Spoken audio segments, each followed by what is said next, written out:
Hello there, chat. I come to you at a very somber moment.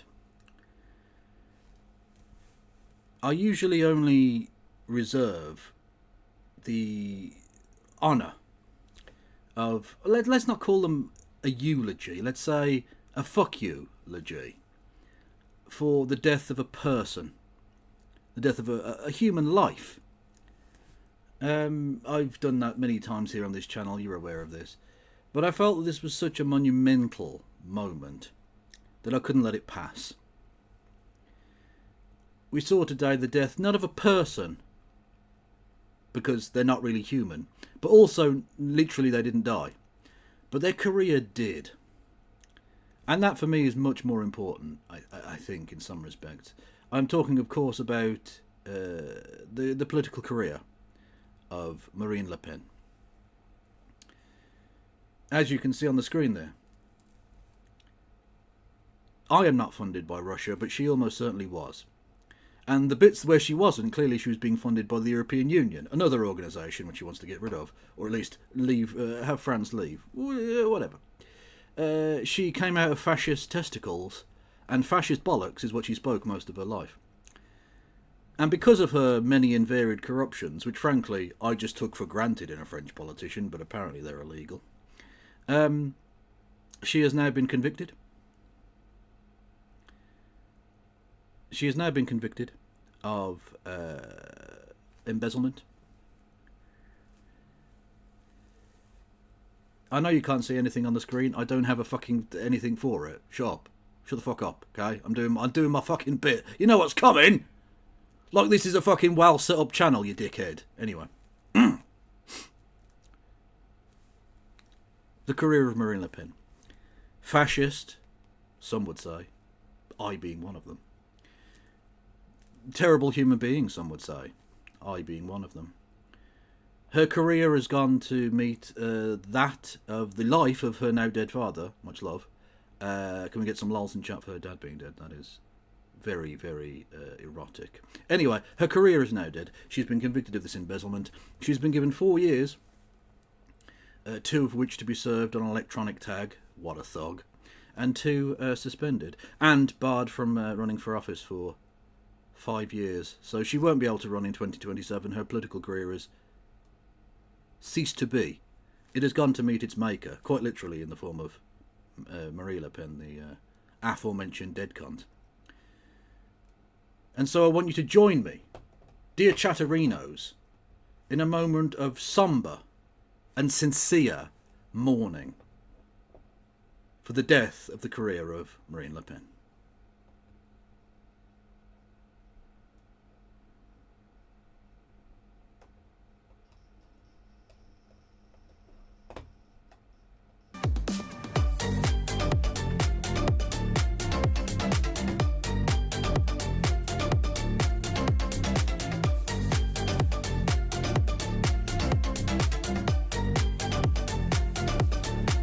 Got no fucking eyes. Got no fucking eyes at all. I am sweating buckets, mate. Worth every penny. I think we can all agree. Anyway. Hello everyone.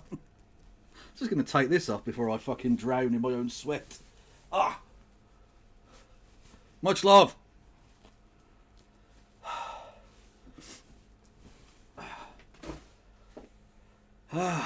Yes, Marine Le Pen. Piece of shit. Unfortunately, still with us, but not politically. Now, some people will say that this is something of an imposition on the democratic process, to which I say, read about the tolerance, the paradox of tolerance, please, for the love of God. These cunts want to destroy democracy, as well as basic civil rights. Live by the twatty sword, die by the twatty sword, dare I say.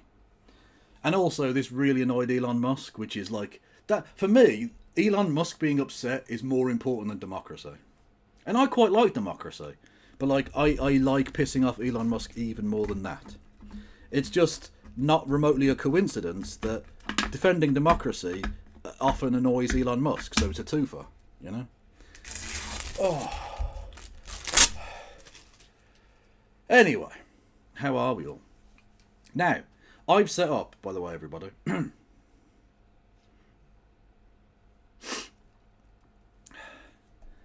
I have set up a very high-tech sound dampening device, unadvised by a fellow content creator. So hopefully you can't hear my little fan. Not that I haven't got like a small person who's a fan of mine who's like cheering me on. I mean that. I mean I've got a tiny desk fan, which is supposed to be silent but isn't really. You know. But hopefully you can't hear it, or at least not as much. Maybe. I'm sound dampening. Very high tech. I won't go into it.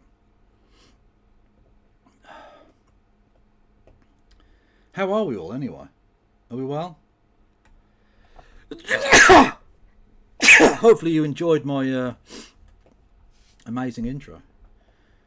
The fan is not audible. Lord Fritters donated $6.90. Hon hon hon. Omelette du fromage. Lepen can eat my saucisson. Despunkify. No passeran. And that's from a French person. And that's the only time a French person gets listened to on this channel. Also, hon hon hon. I quite like this little meme. Hang on, where are we? Having mentioned hon hon hon. Where are we? Boom. There you go. They Frenchified the fucking meme. Let's go. Let's fucking go.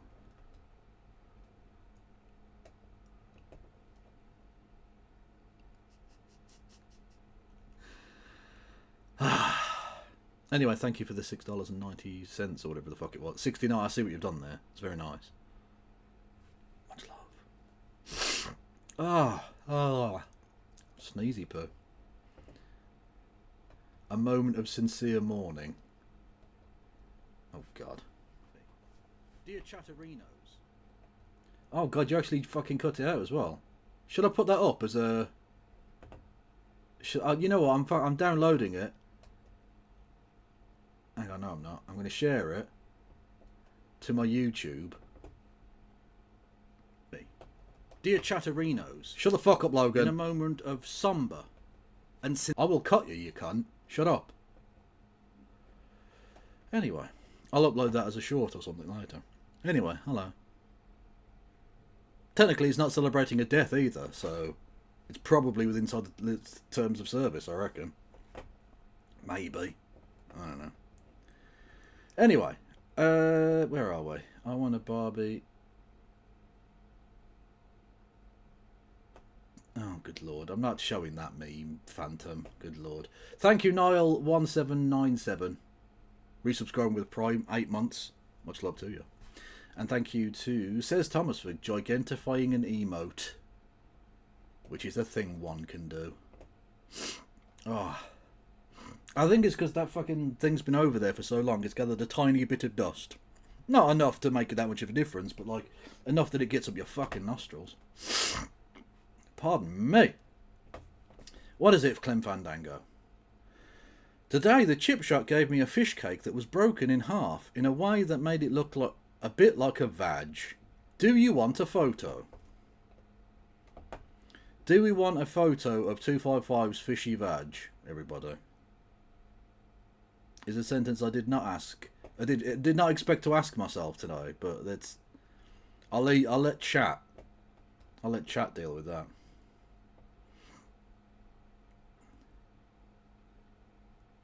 All cops are strippers. They're either taking their clothes off or stripping you of your rights. Are police often taking their clothes off?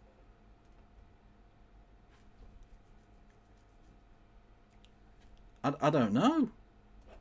Is that a thing? I'm not sure.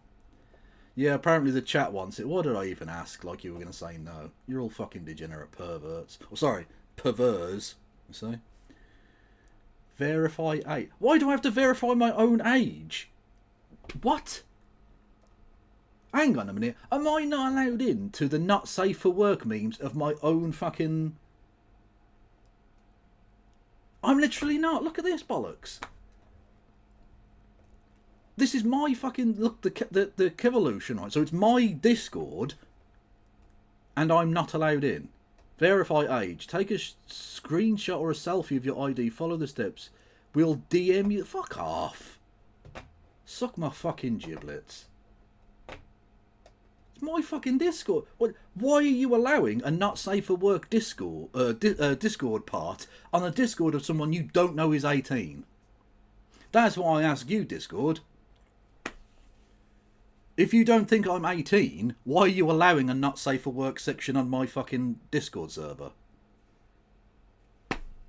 Are you trying to serve fucking pornography to children? Is that what you're doing? Dickheads. I forgot to put the fucking thing on as well. I was on here 2.5 hours early, right? Doing fucking nonsense. And I've still managed to fuck up everything. I didn't get a picture of Marine Le Pen for the start bit, so I have to just do it on my fucking opening screen. I didn't put this on. Fucking hell.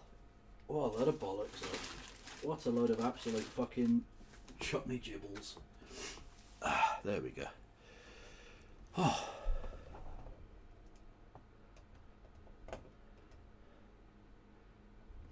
Does that look like a veg? It looks like, well, ironically, it looks like a camel's foot, but not a camel's toe. I'm not sure that looks like a veg. That's just a generic crevasse. Not all crevasses, crevassi, crabs, anyway, are vaginal in nature. It looks more like an ass, if I'm honest with you.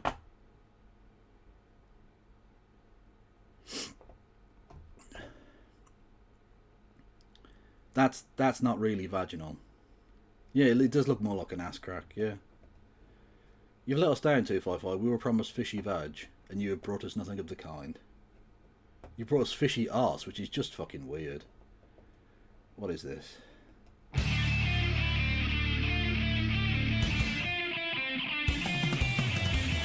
18 naked cowboys in the showers at Ram Ranch. Big hard-throbbing cocks wanting to be sucked. 18 naked cowboys wanting to be fucked.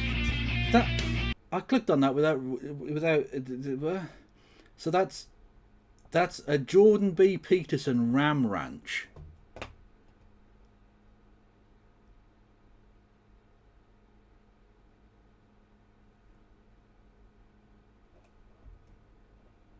Fuck it, let's go. Cowboys in the showers at Ram Ranch on their knees wanting to suck cowboy cocks. Ram Ranch really rocks.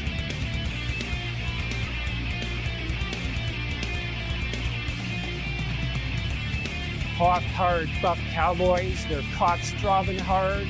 80 more wild cowboys out in the yard. Big bulging cocks ever so hard. The fact that it's heavy metal at Ram works Ranch, as well, I think. big heart throbbing cocks, ram and cowboy butt, like a breed of ram wanting to rut.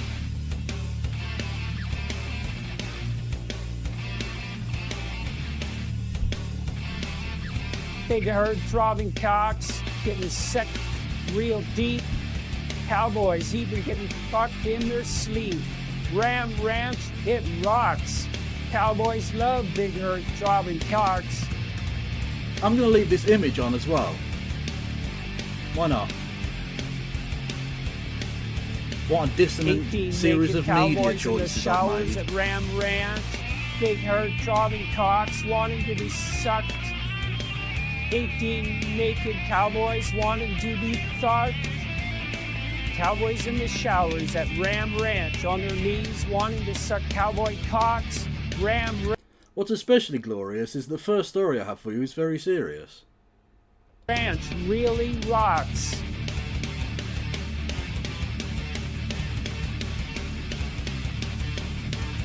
Hot, hard, buff cowboys, their cocks throbbing hard. 80 more wild cowboys out in the yard. Big bulging cocks ever so hard.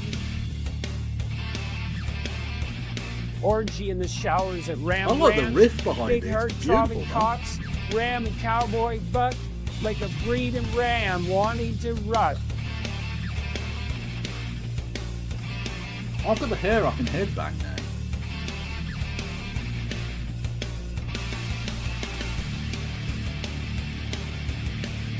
"18 naked cowboys in the showers at Ram Ranch. Big herd throbbing cocks wanted to be sucked. It's a bit repetitive, 18 though, isn't it? naked cowboys wanted to be fucked. Cowboys in the showers at Ram Ranch on their knees wanting to suck cowboy cocks. Ram Ranch really rocks." It does.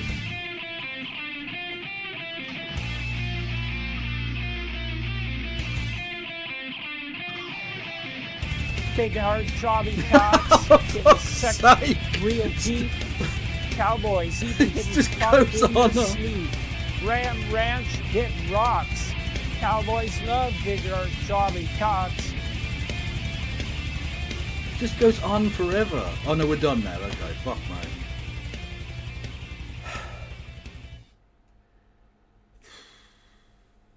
Anyway, completely unrelated. Happy Trans Day of Visibility. I can see you all now for one day, and then you become invisible again. Do you put a cloaking device on the rest of the year? I don't know how it works. The transoids will have to tell me. I'm not sure. Oh.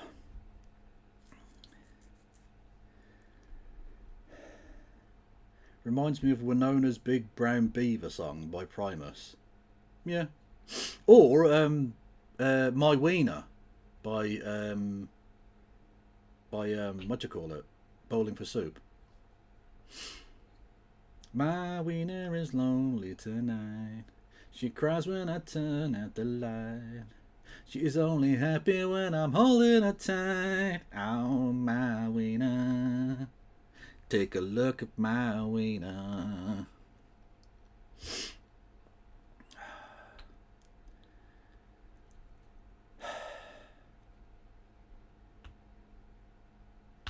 Anyway, it's a perception filter, almost certainly. Why is this fucking fish cake still on the thing? I don't know. Anyway, let's just go back to the meme. There you go. Right, enough of the fish cake. What a fucking phrase.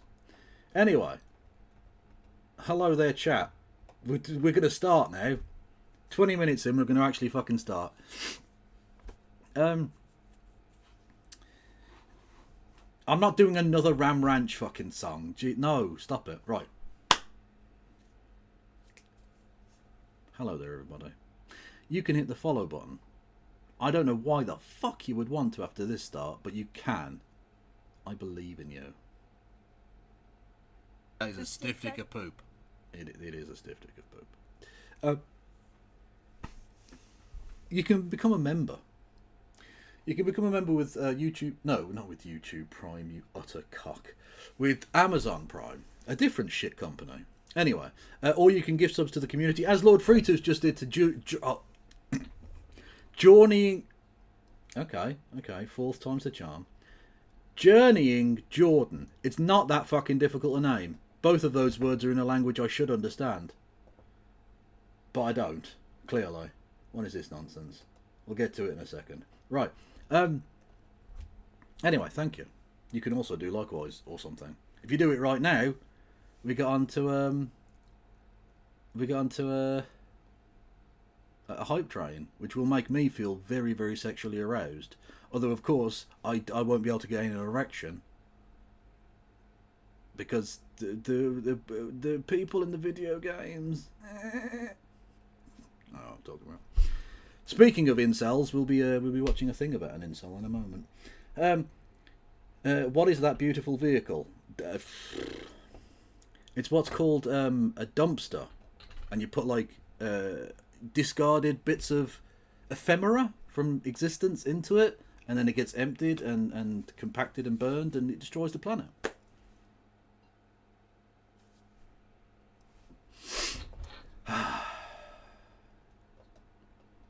Anyway, where was I? Oh yeah, you can do bits messages. 200 bits or more gets you a text to speech. You can do super chats via the Streamlabs link below. $2 or more, that gets you a text to speech. As you heard from Lord Fritos and his anti-democratic, anti-West, anti-whiteness. You can help me out on Patreon and PayPal. I've got a YouTube, Blue Sky, TikTok, Discord, Instagram, Threads. Although my Discord apparently is not able to be accessed by me if it's for over 18s or something, because Discord is literally shit. I've also got Threads or something. Yeah. Anyway, did Cheer 200 work? That didn't work, Baron Von Cockslap. Maybe try again or something. I don't know. Anyway, hello. If you're on YouTube, oi oi. What the fuck is up with the YouTubes? Much love to you. 69 people in. I see what you did there. Very nice. You can become a member for 99 pence. You can do super chats, which I will read out. You can also, if you can't afford to do that, or you just don't want to give money, that's absolutely fine. You can subscribe to the channel, or indeed give it a thumbs up and help in the algorithm. Oh, fuck me. Fucking die! The algorithm. Also, if you're on YouTube, apparently it automatically takes you to the top chat section. So if you get off the top chat section into live chat, you can actually see what everyone's saying and then talk to each other. I didn't realise this is what YouTube did. YouTube was so fucking shit.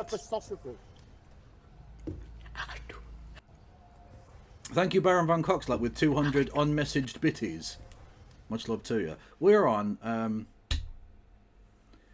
a hype train. If we get to level 2 of the hype train, I will finger Marine Le Pen's career because it is dead. Lols. I don't know why I'm doing the rock and roll thing tonight. Anyway, yeah. So bits and subs on a Twitch will be good.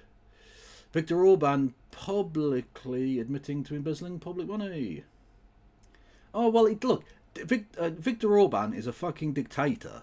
Viktor Orban already, is just a fascist piece of shit. The fact that he's embezzling money is almost like the least of the crimes he's been involved with. He shouldn't be allowed as a member of the European Union, or the country he runs shouldn't be in the European Union until he is removed. Simple as that. He is not a democratic leader.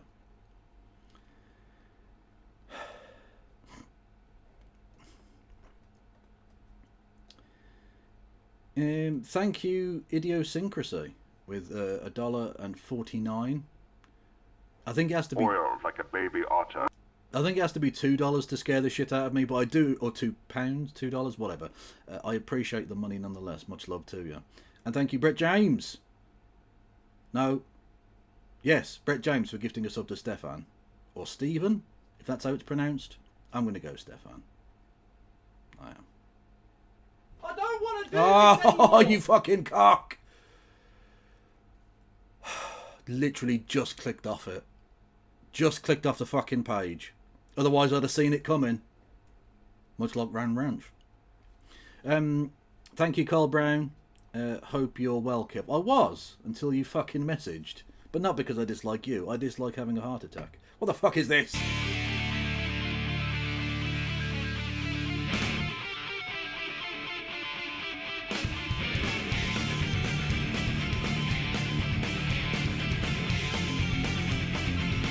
What is this? Why has someone sent me this?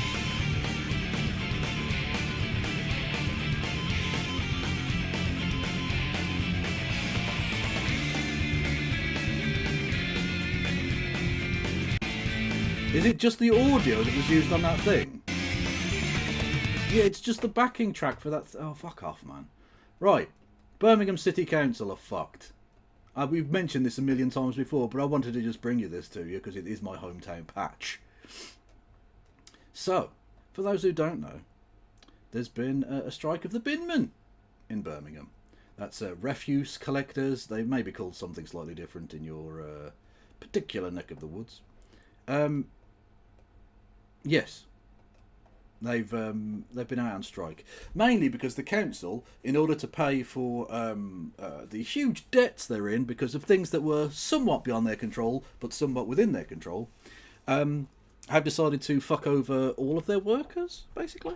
The ones they can't sack, they're trying to either demote to different pay grades. I don't want to do this anymore. Neither do they, clearly. To different. When I'm doing a serious bit, I should turn the noise off, shouldn't I, really? I'm not gonna. Fuck it. Right. So they're trying to downgrade the terms and conditions for workers. In this case, bin collection workers. By the tune of about £8,000 a year, which is, what's that for Americans? About $12,000? Yeah, about $12,000, something like that. Which is, a lot of money to lose. And so they've been out on strike for like several weeks now. It'll probably tell us in the article, which I'm going to read through with you in a second. On a personal note, you'll see all of the rubbish here. That's not as bad as that's way worse than it is here. Here, it's just they're not collecting bins, and there's a bit of a pile up, and there are 1 or 2 rats, which is a bit bit gross. But it's not too bad here. Whereas in very, very built-up areas, well, this is quite built up, I suppose. But in very, very built-up areas like this, it's just a fucking nightmare. There are literally thousands and thousands of tons of trash everywhere. In major parts of the city, right? And there have been some collections in some parts of the cities which are essentially scab labour for the most part. Although apparently they're not always, because sometimes in some emergency places, like I think at hospitals, they've still been like collecting certain or something. Anyway, it's a complicated thing. But for the most part, the citizens, the million plus of us here in the city, are not getting our bins collected, even though we're paying vastly higher council tax than we were last year and in years prior. So a very unfortunate situation. And rather than properly negotiate or come to some sort of arrangement or just generally not act like a bunch of pricks, the council and national government, both Labour, are deciding to act like wankers. Yeah. A party founded by the trade unions are potentially about to try and undermine the largest unitary authority's workers. I wonder if that'll have a problem with morale later down the line. Knowing that the council would happily get rid of you if they could. So, the development is that today what's called a major incident has been declared. Now that's not like a major event or an emergency event. So like, it's not like a terrorist incident, which would require the national government to instantly sort of intervene or to aid. But a major incident allows the authority, the local authority in this instance, to essentially threaten the workers that they currently have who are on strike with undermining them with outside scab labour. Because the major incident suggests that there is a problem that is beyond the control of the council, which they then allows them to access workers from neighbouring authorities or even ask the national government for help, which would probably involve something like either outside contractors or even the army coming in and collecting rubbish. Cool. A major incident has been declared by Birmingham City Council over the ongoing bin strike, which has left 17,000 tonnes of waste on the streets. Yeah, 17,000 tonnes. Amazing. Council leader and certified wanker John Cotton said the action had been taken in response to rising concerns about public health as the authority struggles to clear the rubbish, which has led to the issue being raised in Parliament, as indeed it was. And the government went, "Oh, we're monitoring the situation." Oh, fuck it. Honest to God, the fucking spinelessness and pointlessness of the national government right now is just remarkable. It's a sight to fucking behold, really. They're so pointless. Look, either come out and say the largest union in the country, Unite, which is the union that's out on strike right now, which basically has the vast majority of refuse collection workers in the city as part of its membership. And so they're the ones that are currently out on strike. Either the national government, the Labour government, have to come out and back them, or do the fucking, like, take over, basically. Put the council into emergency measures and take over. Those are basically your two proper options here. And they're not going to do either of those things because they're fucking useless. Absolutely useless.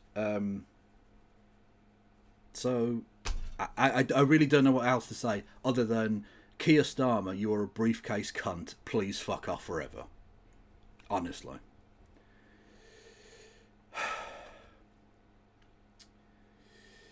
The declaration means the authority can increase its street cleaning operation and fly tipping removal with an extra 35 vehicles and crews across the city. Basically allows them to scab and undermine the strikers. Members of Unite have been all-out strike since the 11th of March. So what, 20 days now? So nearly 3 weeks. In a row over pay, which the union says will leave some workers £8,000 worse off. As the strike has been raised in the House of Commons, the government confirmed it was now, quote, monitoring the situation closely. In other words, fuck off and stop annoying us with this problem. We'd rather you just sort the situation out yourselves. We're too busy trying to fuck over disabled people. Mr. Cotton said a lot of difficulty in clearing the waste in the streets had been caused by staff on picket lines who said we're preventing vehicles from getting out of depot. Yeah, it's a picket line, prick. It was regrettable the council had to take this step, Mr. Cotton said. Quote, but we cannot tolerate a situation that is causing harm and distress to the communities across Birmingham, he said. Well, that didn't stop you from all the other cuts, did it? I respect the right to strike and protest. Asterisks. However, some actions on the picket line must be lawful, and sadly, the behaviour of some means we are seeing a significant impact on residents and the city's environment. Imagine that, striking workers aren't allowing themselves to be completely fucked over. That's crazy. Unless we declare a major incident and deploy the Waste Services contingency plan, then we would be unable to clear the backlog of waste on the street to improve the frequency of collections. Declaring the major incident also allows the council to, quote, work with partners to better manage the risk the city is facing, which could include increased sharing of data. That's an odd phrase. Increased sharing of data. What precisely does that mean? I'd be interested. I'm certainly going to have to look into that. That seems rather sinister, if I'm honest. Further support from neighbouring councils and the government could also be explored, the authority said. Speaking in the House of Commons, local government minister Jim McMahon said, quote, well-established agreements were in place and the situation was being monitored closely. If local leaders on the ground in Birmingham feel that tackling those issues goes beyond the resources available to them and they request national support, then of course we stand ready to support in any such request. You didn't when we were in all of this debt though, did you? Didn't give a fuck about that particularly. No, that was fine. Just allow us to close down everything we've ever owned. Yeah. No more libraries for you. Fixing the foundations. Oh, don't you just love Labour government? It's so fucking awesome. It definitely raises everyone's fucking spirits, doesn't it? The government will always back local leaders and give them support they need, not swoop in to criticise or take over from Whitehall. The government will not hesitate to give support in any way that Birmingham leaders need, except financial in any way. Negotiations between the council and Unite were held on Thursday but broke down, with the authority saying that all offers on the table had been rejected. In response, the council said it launched a period of collective consultation regarding compulsory redundancies. So they're sacking people. Cool, that'll definitely help. One Kassab, Unite's national lead officer, not lead officer, previously said the union remained determined to find a solution with the authority and could continue negotiations, which had resumed earlier. Quote, the fact that they've threatened these redundancies, for me, it can send one message, that they are not serious about resolving the dispute, but we are, he said. That's why despite that, we'll still turn up, brackets, for talks.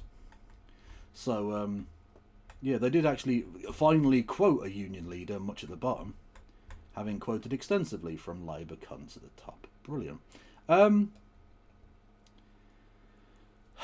That's obviously like a threat that they're holding over the unions. We're going to scab. We're going to have all of these redundancies. Consultative though, honest. We're going to share data, which, yeah, as pointed out in chat, sounds a bit like blacklisting type activities. The council have behaved genuinely appallingly. Keir Starmer couldn't give less of a fuck about Birmingham because he basically takes it for granted that he's going to win here, and he isn't. At the next election, if he carries on the way he is, Birmingham will turn. You're going to have people from the Workers' Party of Britain elected. You might even get one or two Reform candidates, possibly. I'm sceptical about that. But what you could do is a splitting of the vote which allows 1 or 2 Tories in. Bizarrely. And I think that'll happen in a lot of places. We're not part of the quote-unquote Northern Wall, because we're not really far enough north to be a part of the Northern Wall. The Midlands Wall, I guess. The West Midlands kind of urban conurbation, which is largely Labour. Right? Birmingham, Wolverhampton, West Bromwich. That sort of area of the world. And they're going to fucking lose that. And they could lose that generationally if they carry on the way they are. It's like 11 seats, I think it is, here in Birmingham. You could lose some of those.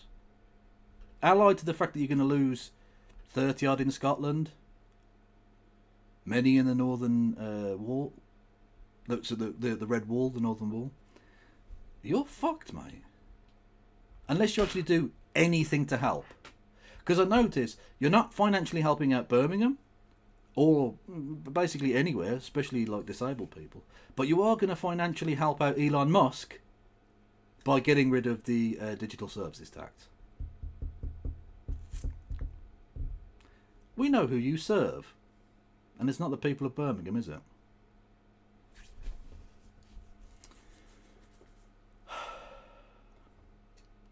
Yeah, Viv, by the way, everyone go and follow Mixed Vivian Wolf. Yes, Viv, Jess Phillips will lose. 100% she will, yeah. She'll lose to the Workers' Party of Britain chap. Because she only just squeaked past him last time. And the numbers have cratered ever since. So yeah, no, she's definitely going to lose. And there are probably 2, 3, 4 other seats they could lose. And if it carries on much worse, they could lose everything, I guess. But there you go. Anyway, having spoken of how shit Labour are, shall we have a look at Gary Economics' latest? Entitled, Why is Labour Crushing Your Living Standards? I have a few ideas of my own. We'll explore them as we go, shall we, friends? Okay, welcome back to Gary's Economics. Today we are going to explain why Labour is crushing your living standards. Stop it. Get some help. Okay, so if you are watching this video on Sunday the 30th of March, which is when it's going to go out, or shortly afterwards, you will be watching in the immediate aftermath of Labour's spring statement. The news will have been absolutely covered in discussion of things like fiscal rules and government bond rates and forecasts for growth. And you'll probably be expecting that I will do something on the spring statement.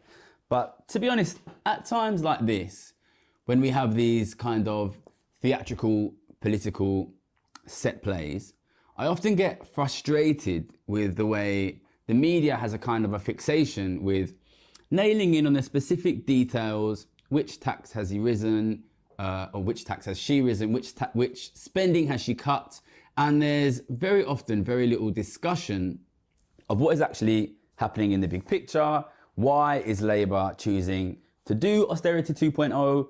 What are the reasons driving basically the need for Labour to do this? Why are they being forced to do this?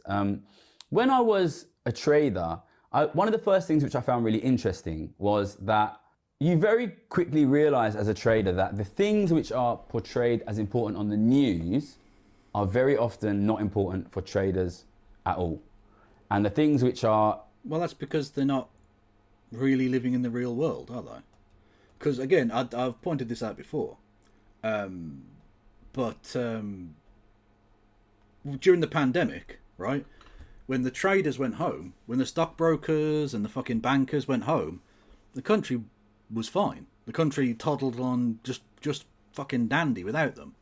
They're not necessary. They're not attached to the real world. They fuck over the real world constantly, but they're not really a part of the real world. They're not really human, for want of a better phrase. Whereas, like, you know, regular ass people, you know, shelf stockers, people who work at the fucking the cash till, just regular ass people, fucking bus drivers, street sweepers, fucking binmen. Those people matter. The country fucking grinds to a halt if the shelves don't get stacked at the fucking supermarket. If Goldman Sachs go home for a few days,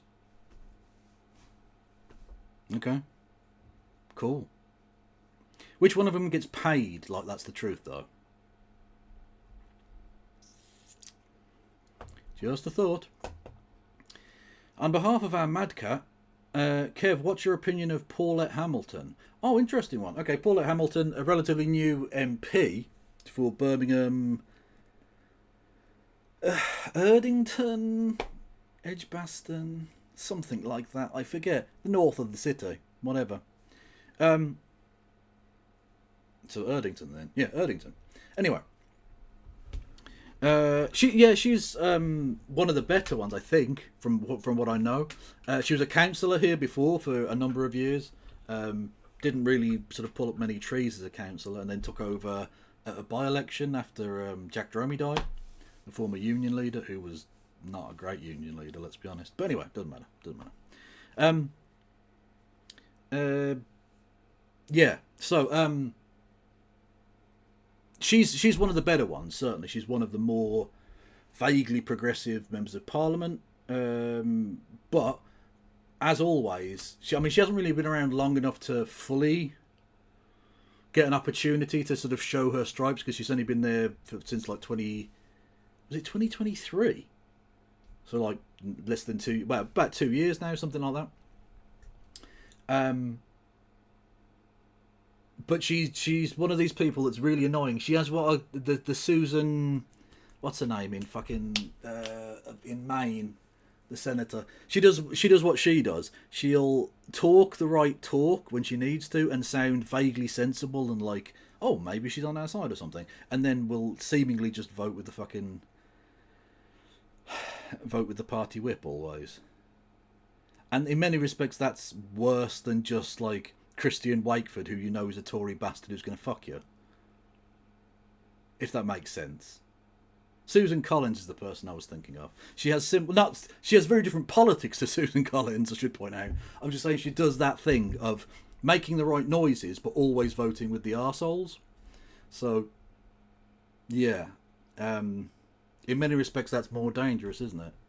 But I think that's probably true of a lot of people, a lot of MPs in Birmingham and Manchester, and maybe to a lesser extent Liverpool. But like, a lot of these bigger city places are going to be more left-wing generally, and so their MPs will make more progressive-sounding noises, especially in the public sphere when they go on TV or in the local paper or whatever, because that's the kind of constituent they have to try and butter up. But also, she's but not just she. They, the progressive MPs, will just generally tend to vote with the fucking party whip anyway. So what good are they? In what way are they actually progressive? And that's sort of my problem with the Labour Party in general under Keir Starmer. And to a degree, actually, even under Jeremy Corbyn, because Jeremy Corbyn might have been a progressive leader, but the Labour Party, the PLP, the Parliamentary Labour Party, wasn't. It still had gobshites like fucking Jess Phillips in there, you know? It still had all of the same fucking evil bastards who voted for like the fucking Iraq war and privatisation and all this shit. Fucking PFI wankers wall to wall. Fucking Reeves was a part of it. Fucking Starmer was a part of it. So even if you have a good leader, the party's still fucking rancid. So by all means, Hamilton is not the worst of them. But functionally, how is she that different from them? Because she didn't get fucking thrown out of the party. So I haven't checked, but presumably she voted for the fucking for the King's Speech, right? Not the movie, the King's Speech, as in the King goes to Parliament, sits down on his golden throne, and then tells everybody else how they've got to fucking tighten their belts because things are a little bit tight financially right now. But he's getting a £45 million. No, £450 million, sorry, raise this year. So that's super awesome. Anyway, he tells you what the government are going to do, and then Parliament has to vote for it or against it, etc., etc., etc. So, and presumably she voted for that. She didn't vote for the amendment about the second child tax cap thing, right? Which means, how is she any different to them? Like, they can do this thing like, oh, they'll reintroduce it eventually. Will they?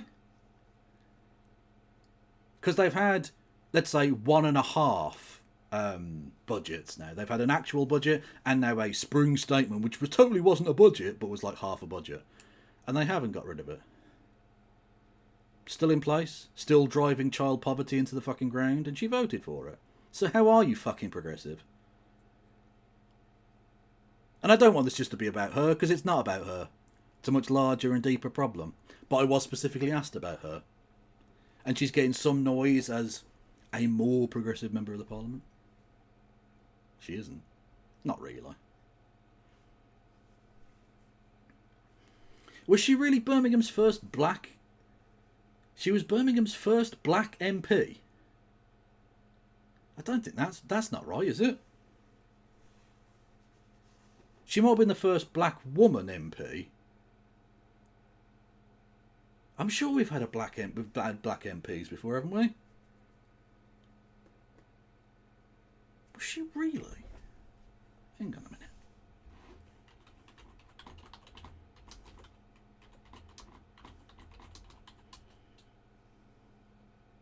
Black female MP. Yeah.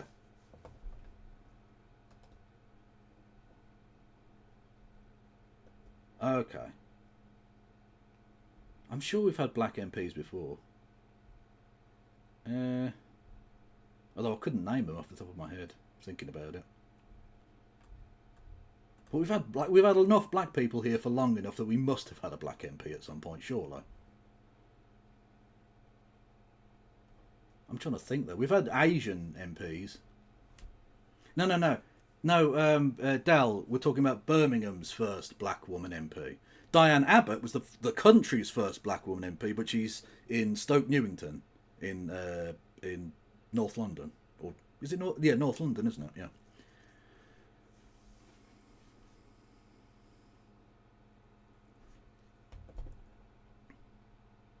Yeah, I'm trying to think who our black MPs would have been. Hang on a minute. I've got to look this up now because it's going to annoy me. What was her name? The woman with the black woman with braids. Yeah, brilliant. Well done, Kev. Birmingham black MPs. Why have I put Black Moss? No, MPS. You fucking gobshite. Pauletta Hamilton. Okay, that's not helping me a great deal. Oh, and hang on. No, City AM are saying the first black MP.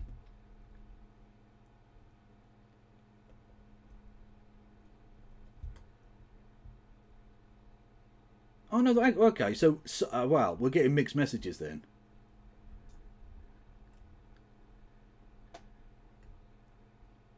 Yeah, she might be the first black MP. Oh, that's mental. Why have we only just got a black MP?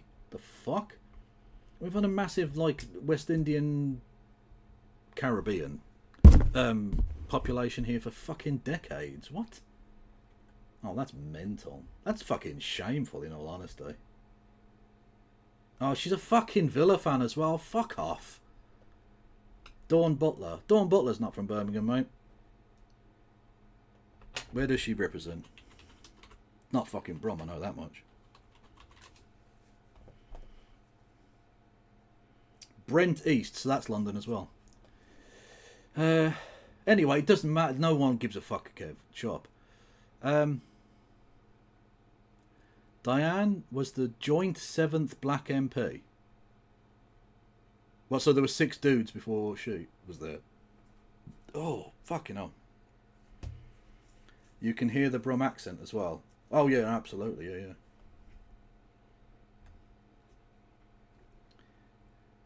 Was Corbyn's mistake not doing a purge? I mean, ultimately, yes. But the thing is, he was sort of damned if he did, damned if he didn't, you know?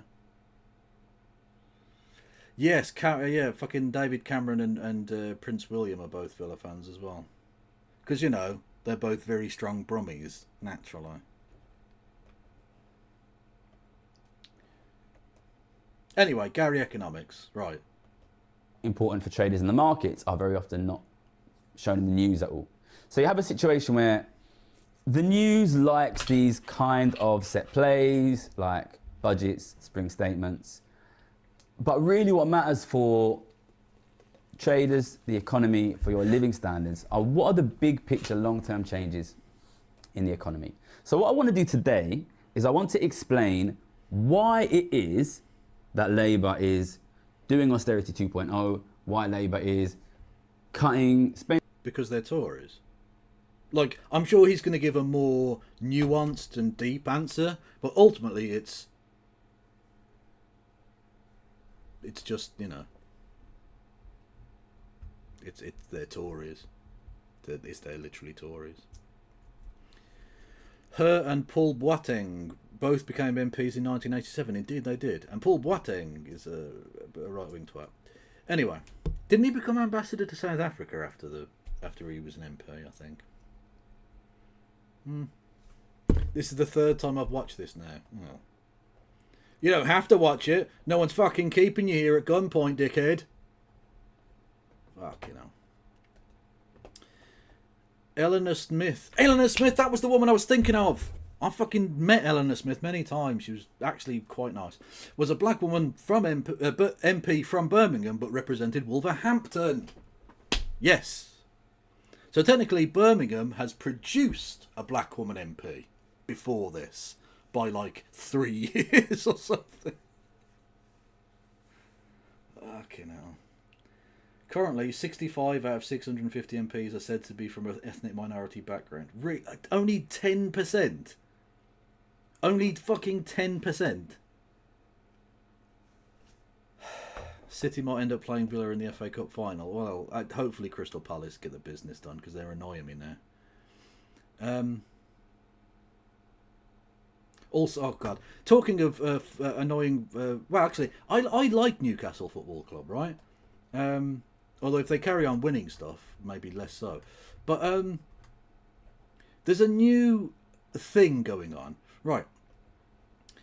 We are not going to mention As Friends Rust and Manchester City in this because he works for them, so we'll leave it be. But all I'll say is there are certain clubs in England that have been purchased by, you know, by owners from, let's say, countries with a sketchy human rights record and bad public relations in the West that are using the purchase of those clubs as a way of sports washing, a way of laundering their image in the West by buying football clubs and being like, oh look how cool we are, we're friendly football people. Oh look, we've got Anthony Joshua to go and do a boxing match in the middle of the fucking desert. We can't be cutting off people's heads for witchcraft, honest. Saudi Arabia specifically, or should I say the Saudi Arabian investment arm, which is totally not government run, honest, we promise it definitely isn't, and they definitely pass the fit and proper persons test to own a football club. Honest, got nothing to do with the government. Crazy. Anyway, that totally not government institution bought Newcastle Football Club and has invested in it highly, and Newcastle won a trophy for the first time in 70 years. They won the League Cup. A trophy Birmingham City won in 2010. Just saying. You've embarrassed yourself, Newcastle. Now, I'm not going to have a go at anyone for being for supporting a football club, especially if it's their local football club that is owned by someone shit. Okay? My football club is partly owned by Tom Brady, who's a wanker. Fine quarterback. Excellent quarterback. I would argue the greatest of all time. Not the point. Shit person. Shithouse person, right? But Saudi Arabia have purchased Newcastle United. And what they're doing in alliance with that is, it seems, not just buying the football club, pardon me, but purchasing some of its more influential fans. Let's see if we can get the carefully hidden advertisement in this one. 70-year wait is finally over. Newcastle have a trophy. Imagine the parade, 250,000 Geordies in the city centre, What? limbs everywhere. But where's the after party? Big market? No, Saudi Arabia. What? Just imagine Boulevard World in Riyadh, full of black and white. And it's actually easy to get there. What? This is the most pathetic shit I've ever seen. Like, for reals shit. Like, motherfucker, you know they execute people in the public square for witchcraft? or they execute women for adultery who were raped. But no, you take your shiny penny, lads. You take your 50 pieces of silver. Go for What it. about the visas, the flights, the hassle? Online or on arrival. Plus, visitsaudi.com are doing a package deal where you can just get it all together. So let me get this straight. Toon win a trophy, and suddenly we're going all Sean Longstaff and going travelling. Sun, celebrations, and probably Joe Linton on a camel. I've got to see that. 70-year wait is... Honestly, I hope you both get arse cancer. You will have deserved it. You have earned it. And unfortunately, and this again, I don't want this to speak to all Newcastle fans, because I'm sure there are many great Newcastle fans. I've heard them speak out passionately against the ownership of the football club. But unfortunately, some people have their price. This is the biggest weekend of my life. Over 150,000 Newcastle United fans will be on the field at Town Moor as Newcastle United will celebrate the Carabao Cup, which we won against... You know what? So far, so good. I'm with you, chap. You fucking celebrate. Go wild. I wonder if it goes downhill from here. Liverpool. 1955 was our last domestic major honour. We are talking 70 years in the making. We have waited so long, but now we will enjoy every second of it. Now, of course, since our takeover in 2021, the Public Investment Fund over in Saudi Arabia has invested heavily in our football club. Okay. And we are seeing a huge transformation on and off the pitch. But it doesn't stop there. For those of you watching who want to continue on the after party, get yourselves over to Saudi Arabia. You fucking gobshite.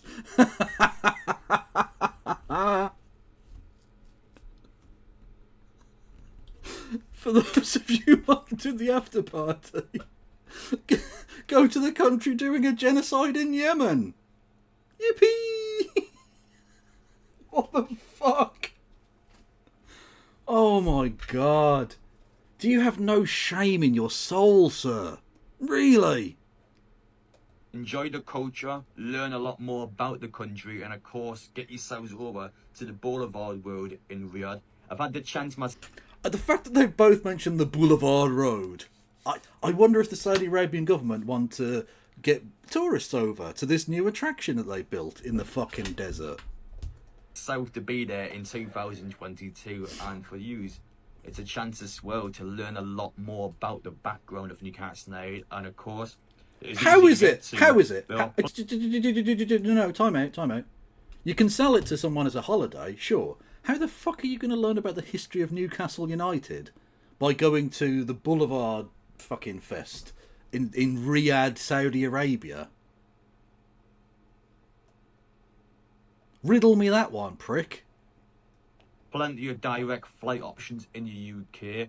Visas are available online, and you can also get them on arrival to Saudi Arabia if you are from the United. But if you don't, you might get put in a fucking barrel, chopped up and fucking and acided, melted, like an episode of Breaking Bad. Kingdom. As for travel packages, I will have the link to visit Saudi in my bio. These deals will expire on the 30th of March. Make sure you are fucking quick over the next piece of couple of days. scum. Go on, have a look for You yourself. evil See if there is bastard. something you would like to do in Saudi Arabia, and book yourselves on. Enjoy it, make the most out of it, and continue to enjoy supporting Newcastle United. It is the first trophy of many, and make a holiday out of it. Make an after party out of it, and just learn about the culture of Saudi Arabia and enjoy it. You will love it. Honestly, I hope bad things happen to you. I hope bad things happen to you. You and the first two, I mean, at least you had a Newcastle accent, I guess. But all three of you, fucking mugs. A lot of you, right? Honestly, go fuck yourself. You deserve nothing but pain in this life. And fuck knows what happens in the afterlife. You'd better hope the lake of fire isn't real. Fucking hell. Anyway, talking of lakes of fire, Britain. Spending, cutting benefits, raising taxes on workers. Why is Labour crushing your living standards? So I was very pessimistic about Labour before the election. I was very confident that they would basically fail to significantly grow the economy, that they would preside over falling living standards.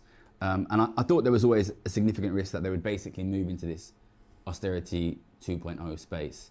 And of course, that's what the reason for do, this is because I understood the big picture trend, which has dominated the economy really for the last 20 years, really, but especially since for the last 5 years since COVID, which I am calling the squeeze out. The squeeze out of the working class, the squeeze out of the middle class, the squeeze out of the government. And in this video, we're going to go through nice and slowly in detail what the squeeze out is and how it affects you. Okay, so the squeeze out really is kind of a new way of framing something that I've been speaking about for a long time. But I've been really moving towards this kind of framing recently. And I think it's a really powerful way to explain to ordinary people what's happening and how it affects them. So on this channel, I speak a lot about wealth inequality. But I think wealth inequality as a concept can sound a little bit academic. It can sound a little bit idealistic, egalitarian. People can kind of think this is politics of envy. How does that affect me? And I think the squeeze out is a... Yeah, squeeze out does sound a bit like pooping. Focus on really the most damaging... You should call it a strain out. That doesn't sound like it at all. And most dangerous direct consequence of wealth inequality for ordinary people, which is that the rich accumulate an enormous amount of money and they use that to outcompete other groups in society, such as the working class and the middle class, for assets. Meaning that over time, the working class and the middle class have less and less and less assets and go further and further and further into debt. And to be honest, it was an understanding of this phenomenon which... Well, the most powerful piece of rhetoric he had when he went on Question Time, of course, was that thing about the 20 grand. You kind of have to, in this atomized, individualistic world, you have to atomize it. You have to individualize it, because that's the framework in which people understand it. So you say the increase in the amount of wealth has been X, and therefore that's what this means per person. So the number he had was 20 grand. Let's just go with it. I don't know if his numbers are correct, but let's go with it.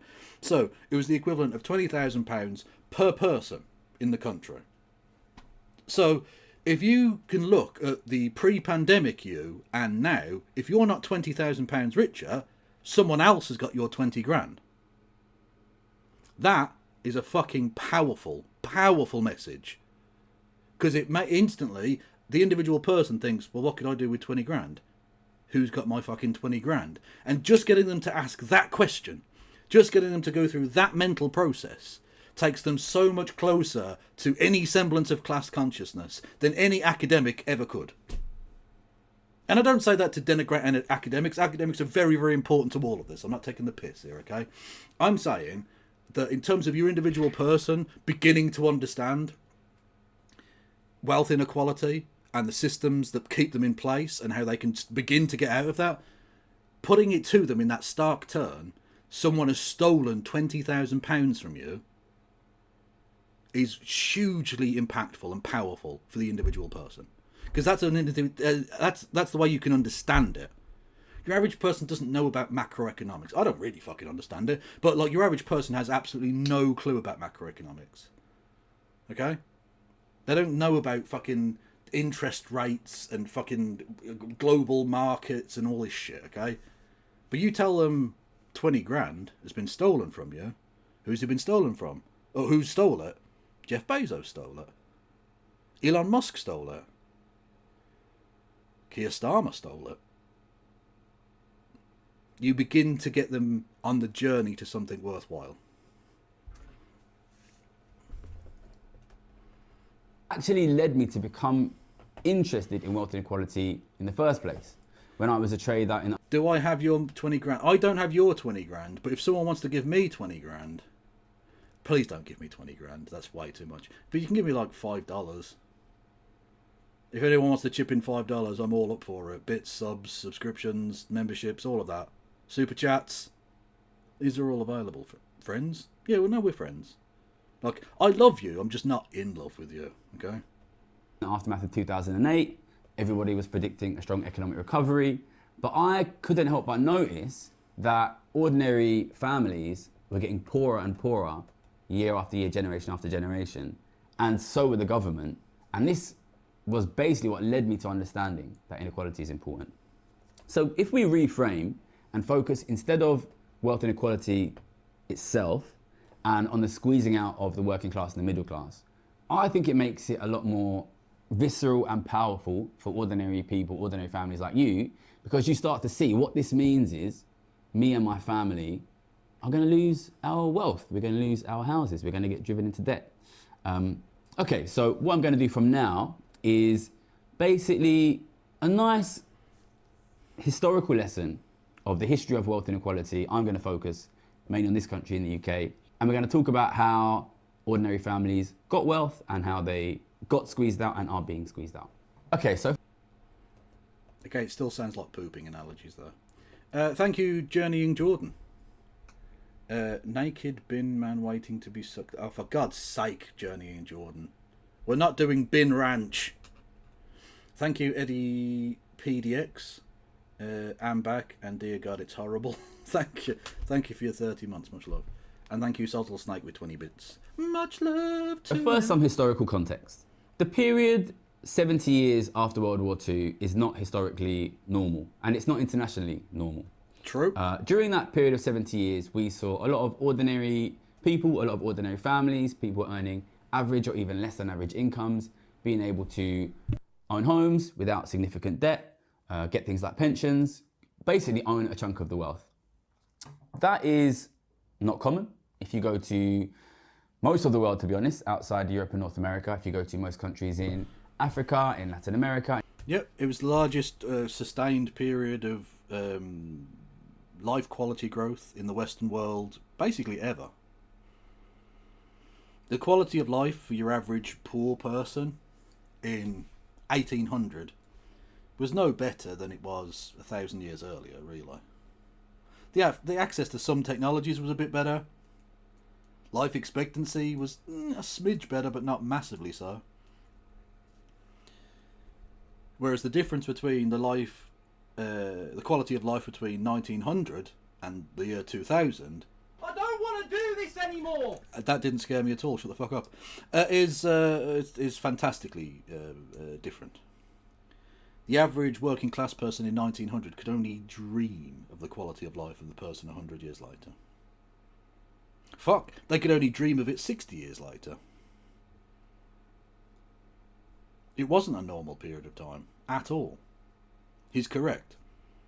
It's because it was one of the rare moments in history where you had reasonably high taxation throughout much of the Western world and sustained period of investment in infrastructure and job security and things like that in the Western world directly as a way of combating the threat of communism. Notice how once communism's gone, even if we don't want to call it communism really or whatever, right? Once the USSR disappears and the Eastern Bloc has gone, there's no threat there anymore. All of a sudden, absolutely no investment anymore at all. It's been nothing but a constant war on the working class ever since. It's not a coincidence.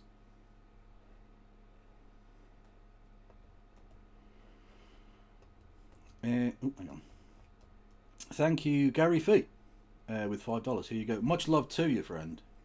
Not Gary, it's just G Ferry. Much love. Much love. The sewerage system is Victorian. Well, it was built in the Victorian era, but it was certainly upgraded and sustained. It's not ideal, but like, you don't always have to rebuild everything. The Victorians engineered the embankment in London superbly well. You just need to sort of do upkeep on it and expand it as necessary. We don't have the Great Stink anymore, even if the Thames is still rotten, you know. Did I miss Kev talking about Le Pen? I didn't really talk about Le Pen. I did a crab dance. That is enough. I told you the basics and I did a crab dance. What more do you fucking want? In Asia, what you see is small, very wealthy elites and a very small middle class below that, and then most people live don't own significant wealth. What they own is worth very little, and they live in poverty. And that was true in Europe and in this country, the UK, and in the United States for most of history as well. And that is basically, to be honest, that is the long-term history of sort of post-agricultural human civilizations, is you tend to have a small elite and a lot of poverty around them. In the history of this country, the UK, you do have sort of a couple of historical examples when working people were able to get themselves a little bit more power and a little bit more wealth after the plague, after the Black Death, when 50% of the population of Europe died. Working people were a bit more needed. They were able to get a little bit more of a share. You were able to see women get a bit more of a share than they did historically at that point in time. During the Industrial Revolution, you had a period where basically... 255 says, did you know the post-war consensus period is the only time since the late 19th century the birth rates in industrial countries haven't been trending downwards? I didn't know that, although it doesn't surprise me.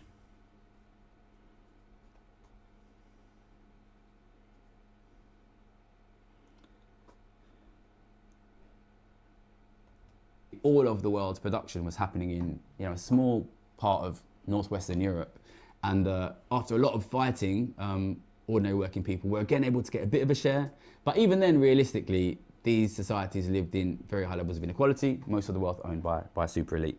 But in the 20th century, this all changed basically. True, but it's not.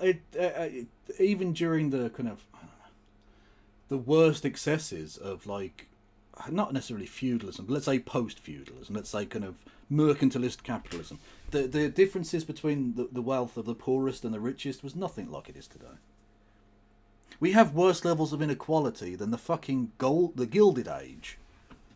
The robber barons could only have dreamed of being as rich as Elon Musk or Jeff Bezos, or even guys who were like 20th, 30th, 50th on the fucking rich list. It's ridiculous.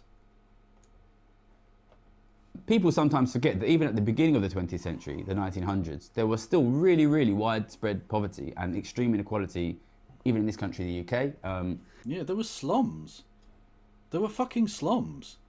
Literally, one of the reasons they begin to introduce some of the welfare reforms, like old age pensions and poor relief and things like that, is because they realised that if we're going to carry on with this whole empire thing, which was very financially worthwhile for the upper class, you needed cannon fodder. You needed a nation of men that were going to go out and fight and die. And the rich weren't going to do that, and the burgeoning middle class weren't going to do that. And the poor, well, the poor weren't really breeding, because literally the women who would have to give birth to these children were working far too hard, far too many hours, and were literally so malnourished that they found it difficult to conceive. That's why they introduced those things. In the same way that they encouraged things like the Boy Scouts, because it militarised a generation of young men, and potentially generations of young men, to go and fight and die in India or Basutu land, which isn't just like a racist phrase I made up. There was a real name for a real place in Africa. Yeah. My grandmother, who was born in the 20s, saw, I think, 3 or 4 of her siblings die of tuberculosis, which is basically... Evening all from Den Haag. Well, howdy. I do hope you get a visit from Benjamin Netanyahu soon in Den Haag. That's the Hague in English. A disease, a preventable disease of poverty. Yeah, people lived in desperate poverty in the early 20th century. But during and immediately after World War II, there was a really significant change here. And what you see, if you compare pre-World War II to post-World War II, is suddenly a massive increase in wealth holding of the government, and some of that wealth being held by the middle class, and eventually even significant amounts of working class wealth. So I often talk about how my dad... That's an interesting question, 255. I wonder if Elon Musk is the most powerful person ever who wasn't also the official head of a state. Can you think of anyone else? Well, being that we're from Britain, 255, I can think of a few examples of people who might have been more powerful and not the head of state. Gladstone, Disraeli, Churchill, maybe. None of those people were heads of state. It's almost like you want to have your passport taken from you, 255. Tish tish. Dad worked for the post office, making 20 grand a year, less than average wage, and he was able to buy property, things like that. So what you see is suddenly this historic wealth dynamic of the rich owning everything changes in the 20th century. And I think the key to that is basically World War II. I think World War II sees basically like a big shift. Or head of government. Well, de facto, Elon Musk is not the head of government. Sorry, no. De jure, he's not the head of government, but de facto he is. So I would argue he is the head of government, even if he's not officially the head of government.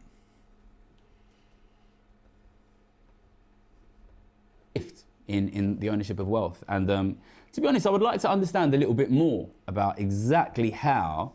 Yeah, I suppose the popes pre the Holy See being accepted as a nation, there have been various popes who have been pretty powerful. Like, was it Pope Urban the second or third who launched the first crusade? Like, if you can get a crusading army up which runs rampage across Europe, including anti-Semitic pogroms, which people seem to forget about rather conveniently, and then take the Holy Land and all that shit, that's pretty powerful. And he wasn't the head of a state. At least not in the modern sense. Although, again, the nation-state didn't exist then, so we're not going back that far, are we? Oh, I don't know. Yeah. Klaus Schwab. Oh my god. Talking of conspiracy theorist nonsense, did you see Musk? I know I'm a bit skittish tonight, but you're just going to have to fucking ride with it. I mean, firstly, cutting the support to his own kid, because, you know, he's very pro-life. Where are we?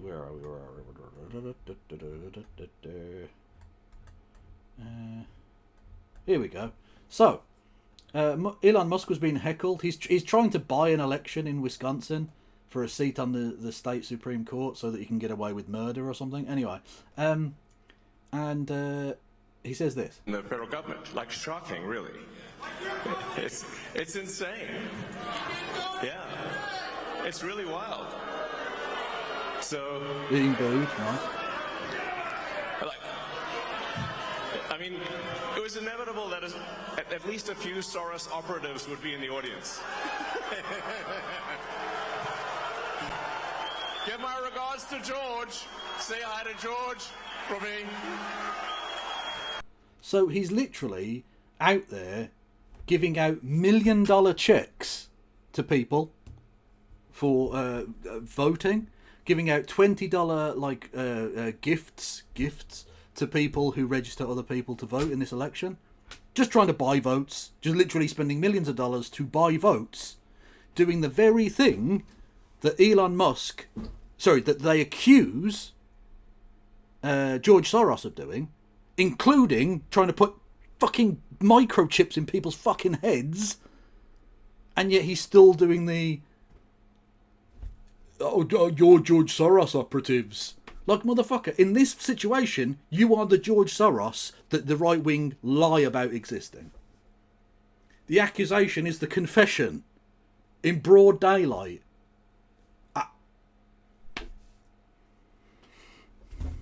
So maybe he is. I don't know. Maybe Elon Musk is the most powerful non-head of state person ever. And all I'll say is, sic semper tyrannis. Thus be it to tyrants. Moving on. That wealth shifts during World War II from being owned by the rich to being owned by the government and by ordinary people. I'll be looking into it. I've got my theories. Probably we'll get an expert in to speak about it one day. I think it's interesting to consider because at the moment, when there is a lot of attention on can we tax the rich? Why does the right hate Soros? Two reasons. Firstly, they need a boogeyman. They need an escape. They need it's not us that are fucking everything up, it's X, outside force. Which also, and this is where the old fascism comes in, that outside force poisons and becomes an inside force. So you have an external threat creating an internal threat, so you have both an external and internal threat, which we need to unite around to protect our inner group, white people. So there's that, right? There's the fascism part of it, the more deep part of it. Secondly, he's Jewish, and they're very anti-Semitic. Even though they like to accuse other people of anti-Semitism when they don't support Israel, they're actually literally the most anti-Semitic people on the planet. So they don't like George Soros for those two reasons. People sometimes forget that the 20th century is a really good example of the fact that wealth can be redistributed. It doesn't just have to flow one way. It can flow back to ordinary people. But what you need to know for now is essentially World War II saw a really historic shift in who owns the wealth. And it was no longer owned just by a small elite, and it was suddenly owned in large part by the government and by the middle class and by the working class. And in the period 30, 40 years after World War II, this kind of stayed relatively unchanged. And this was largely because in that period Christy is from Wisconsin, yeah.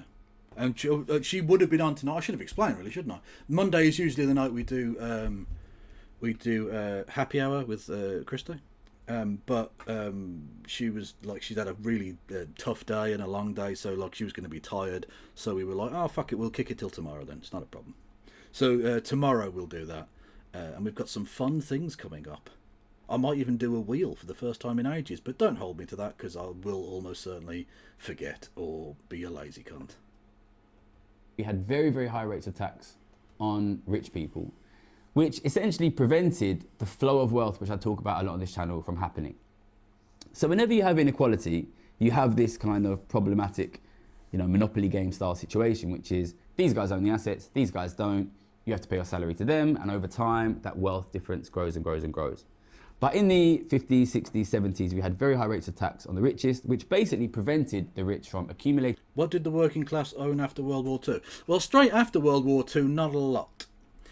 But the period from, let's say, the end of that decade, so 1950 to 1990, when the Thatcherite, Reaganite, neoliberal economics really starts to take over completely. After we've had the the privatisations and the liberalisation of economies and all of that shit. So for that 40-year period, the wealth of the working class has never been higher and will possibly never be higher.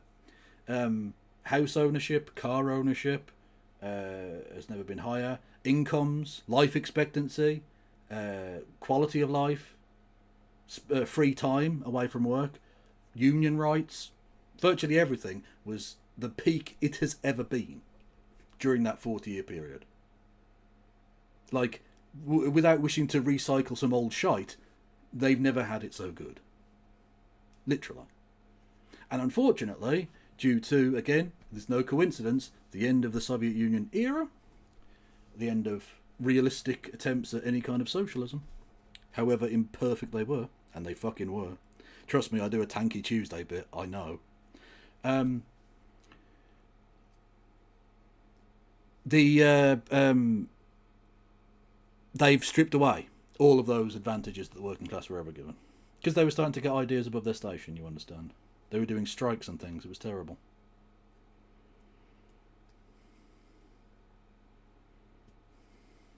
Yeah. Literally, well, look at it this way, right?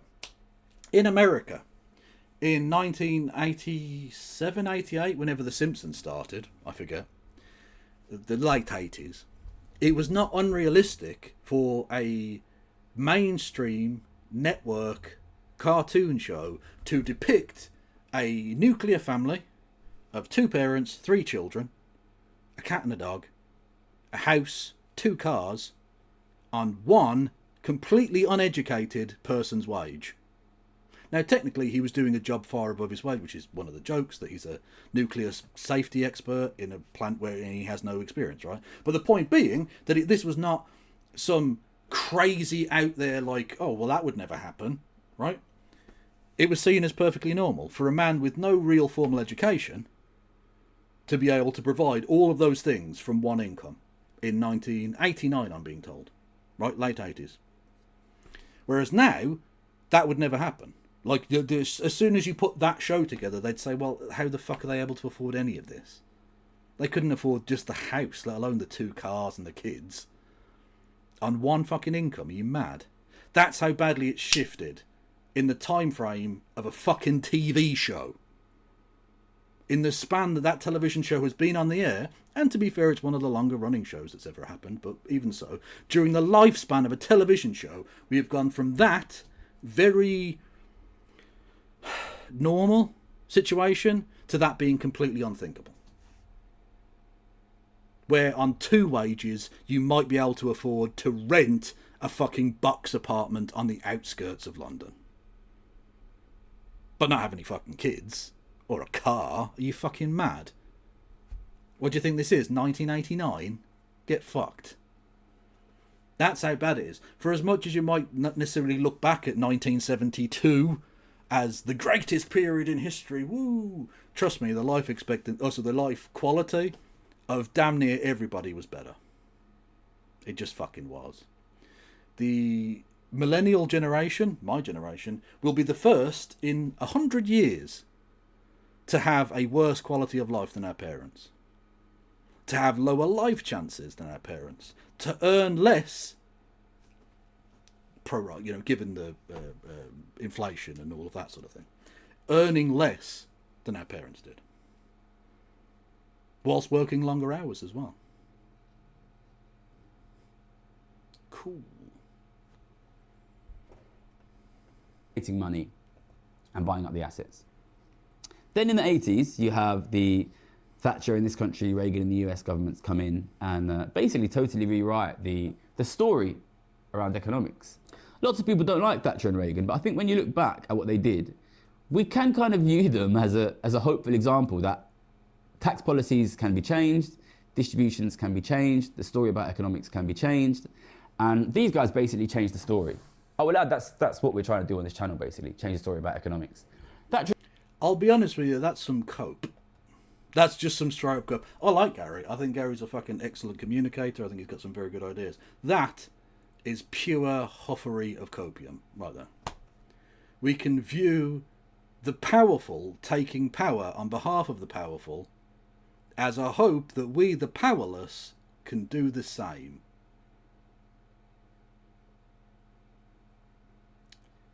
No. These people were class warrior scum. For the upper classes, naturally. It's just not. The idea that that's a positive in any capacity, even in some like poetic analogy sense, is just wrong. It was an unmitigated L for the working class, purely and simply.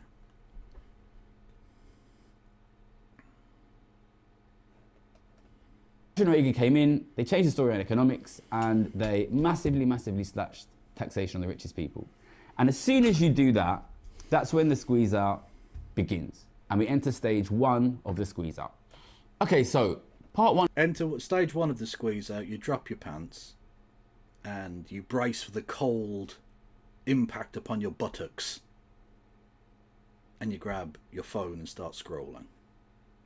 Of the squeeze out. Taxes have been cut on rich people in the 80s, and suddenly rich people start to accumulate a lot of money.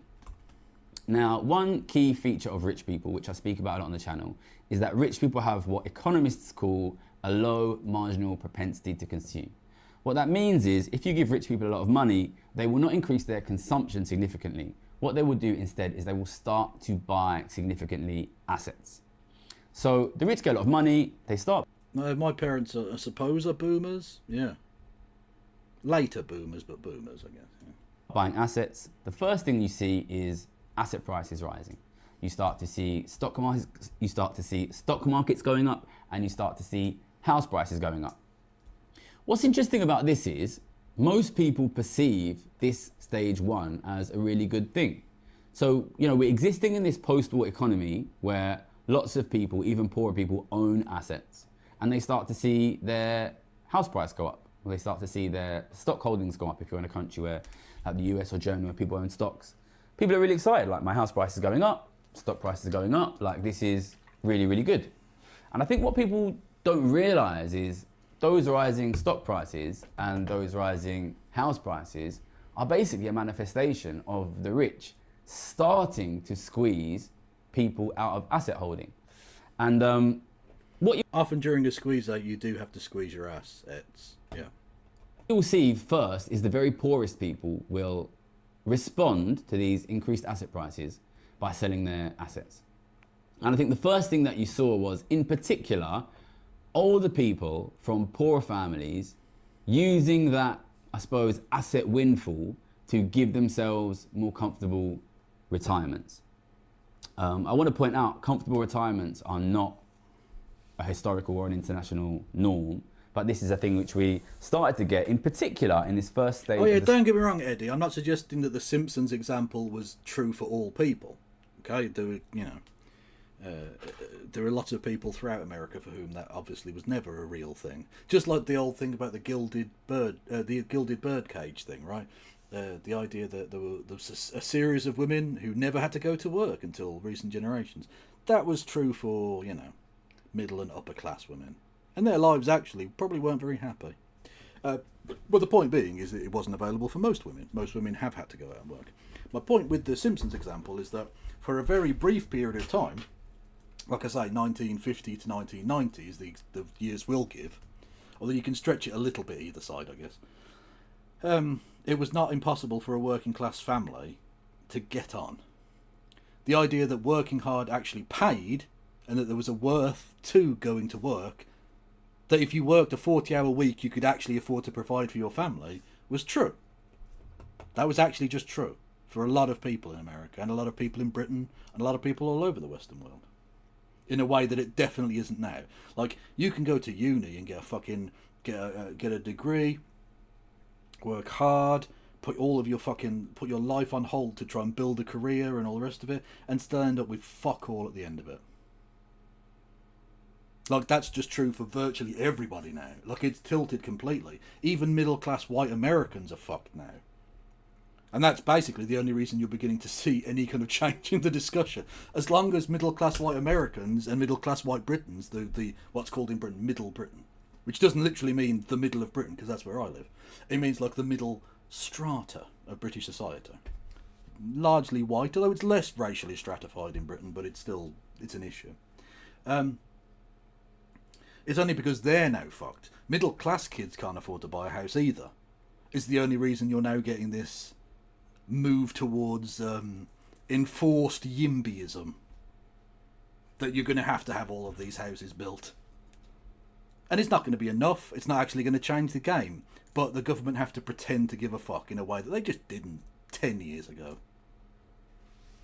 Because the middle class was still the middle class then. Whereas now, they're upper working class taking out debt, pretending to still be middle class.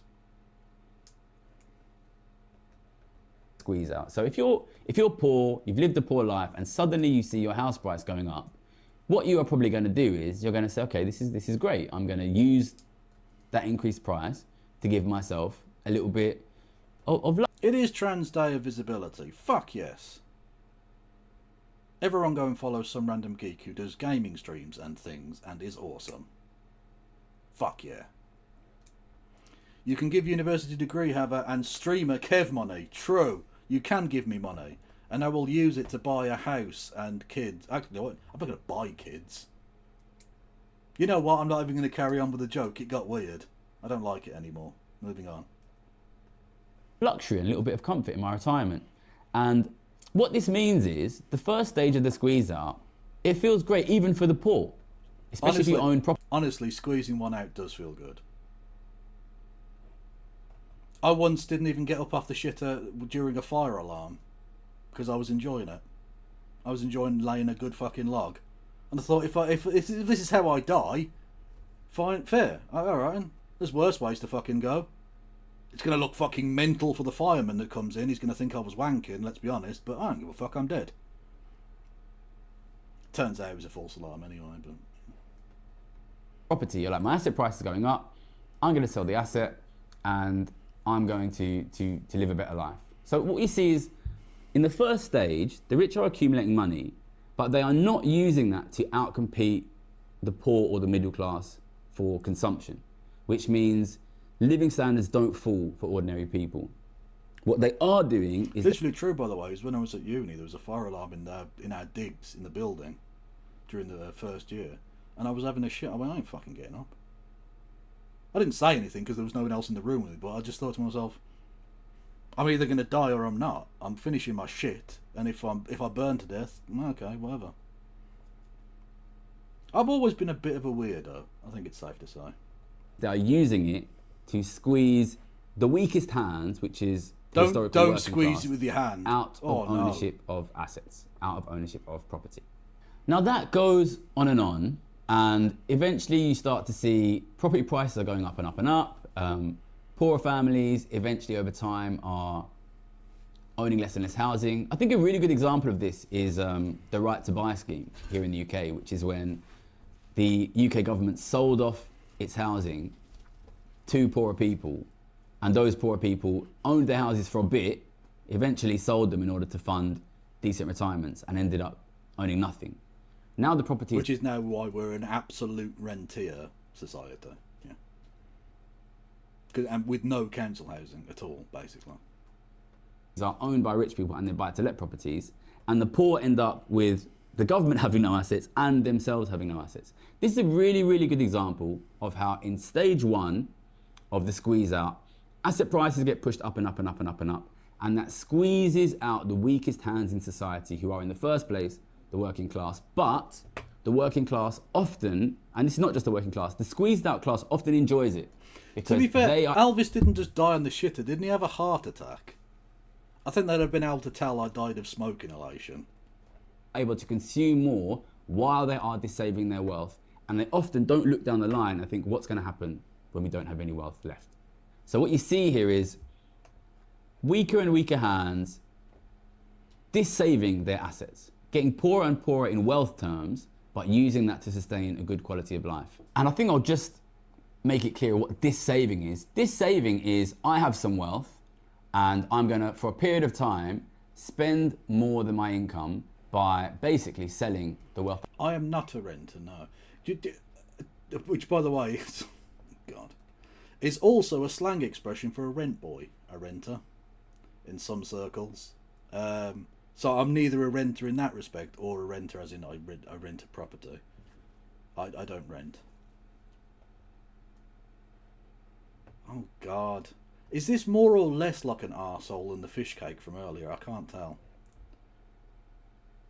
Spiritually, it's far more of an arsehole, of course, but I can't, this video is really dry. Guild about homes. You need some graphics. Miss Hire. Miss Hire. You need some graphics. I'll tell you what I'll do then, right? I'll get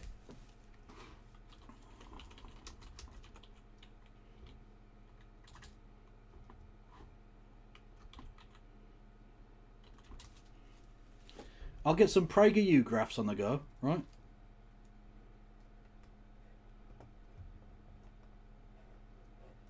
And we'll listen to the video with some graphs for you. I have to the rich, or by taking on debt. So dissaving is really a key concept to understanding the squeeze out, which is I have some assets, over time I sell them to the rich, and that enables me to live a good quality of life while I'm being squeezed out. So you kind of have people cheering on their own demise in a sense. But over time, less and less and less poor people own homes. The asset price goes up and up. Rich people are accumulating more wealth and accumulating more money. And you reach a situation where the only way for, especially the working class, but also often the middle class, to own homes, to compete with the rich for ownership of homes, is to borrow the money from the rich. So you're seeing less ownership of property and increasing levels of debt, increasing size of mortgages.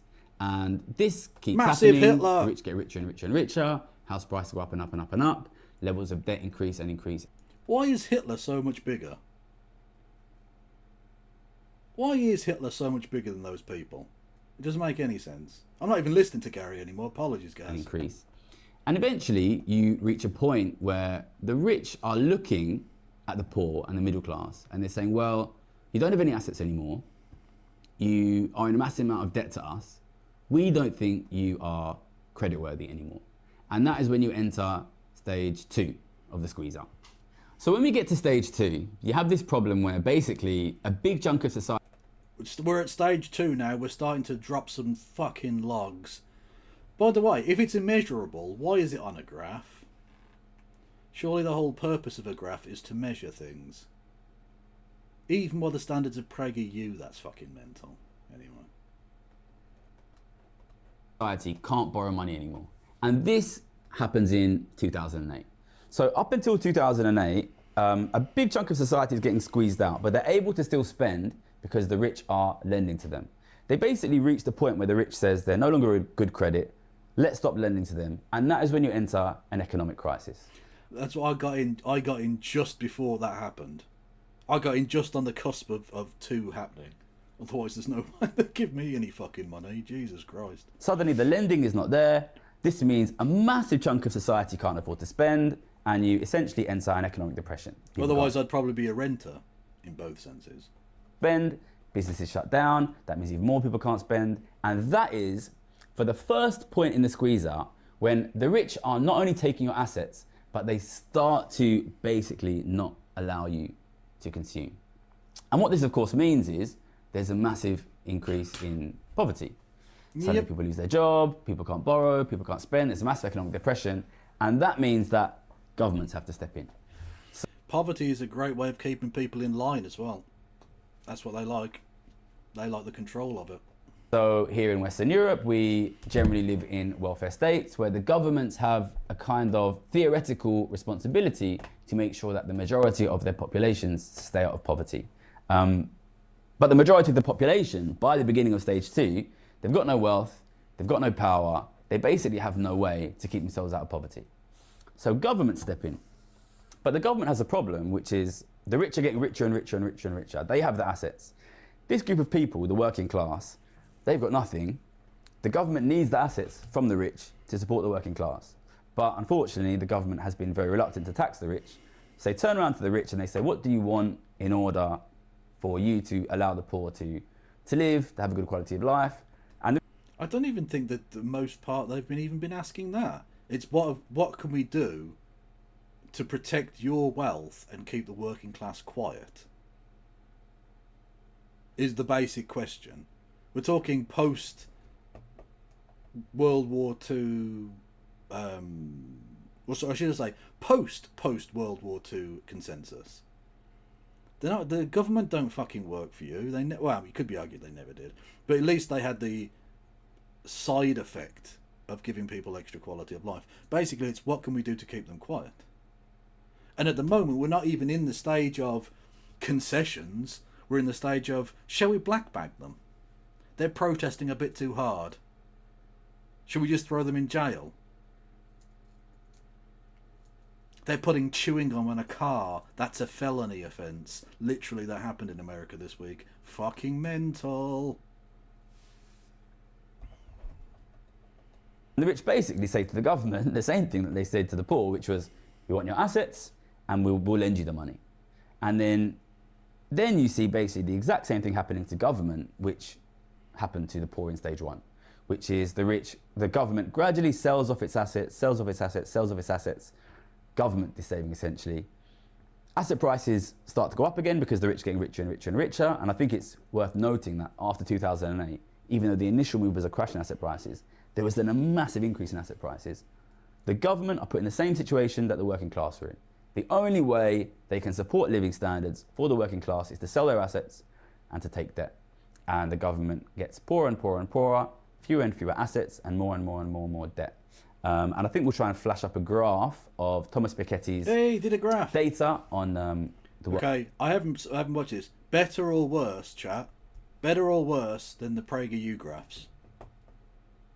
It could go either way, honestly. That massive Hitler was very, very interesting. Wealth of governments, which has massively Well, maybe it was a normal-sized Hitler and very small people. I don't know. collapsed in the last 20 years. So what you see on this graph is a graph by the French economist Thomas Piketty looking at the wealth levels, total amount of assets versus total amount of debt of all of the world's biggest governments. And what you see here is the US and also European governments, basically the wealth has collapsed all the way to zero.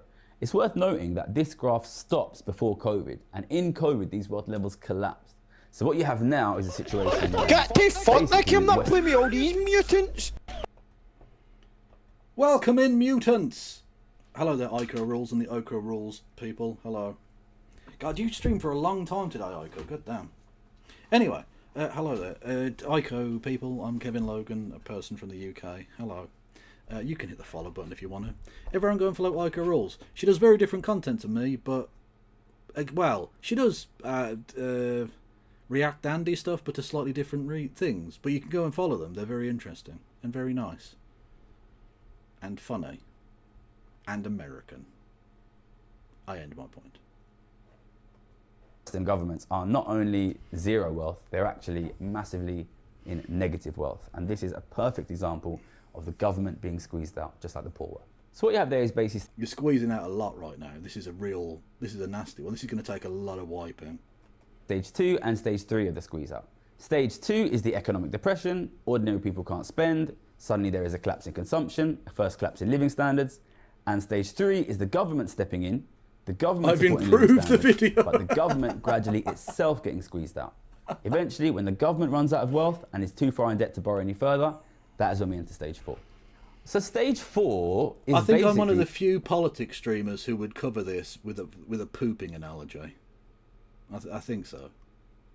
And that's my USP. That's what makes me different and better. where we are now, and I think stage 4 perfectly explains what is happening now to the UK government, what increasingly will happen to the US government, what increasingly will happen to European governments, which is the government has tried to step in to protect the poor who are having their wealth squeezed out by this rapidly growing wealth of the rich. And as a result of doing that, they have had their own wealth squeezed out, and now they have no wealth left either. And they are left in a situation where there's basically nothing they can do. Well, there is one thing they could do. They could tax the rich, but whilst that is off the table, they really simply have no choice but to shut down the welfare states, because we are moving back to that pre-World War II period where all of the wealth, all of the assets, all of the power are held by the rich. The working class have nothing left.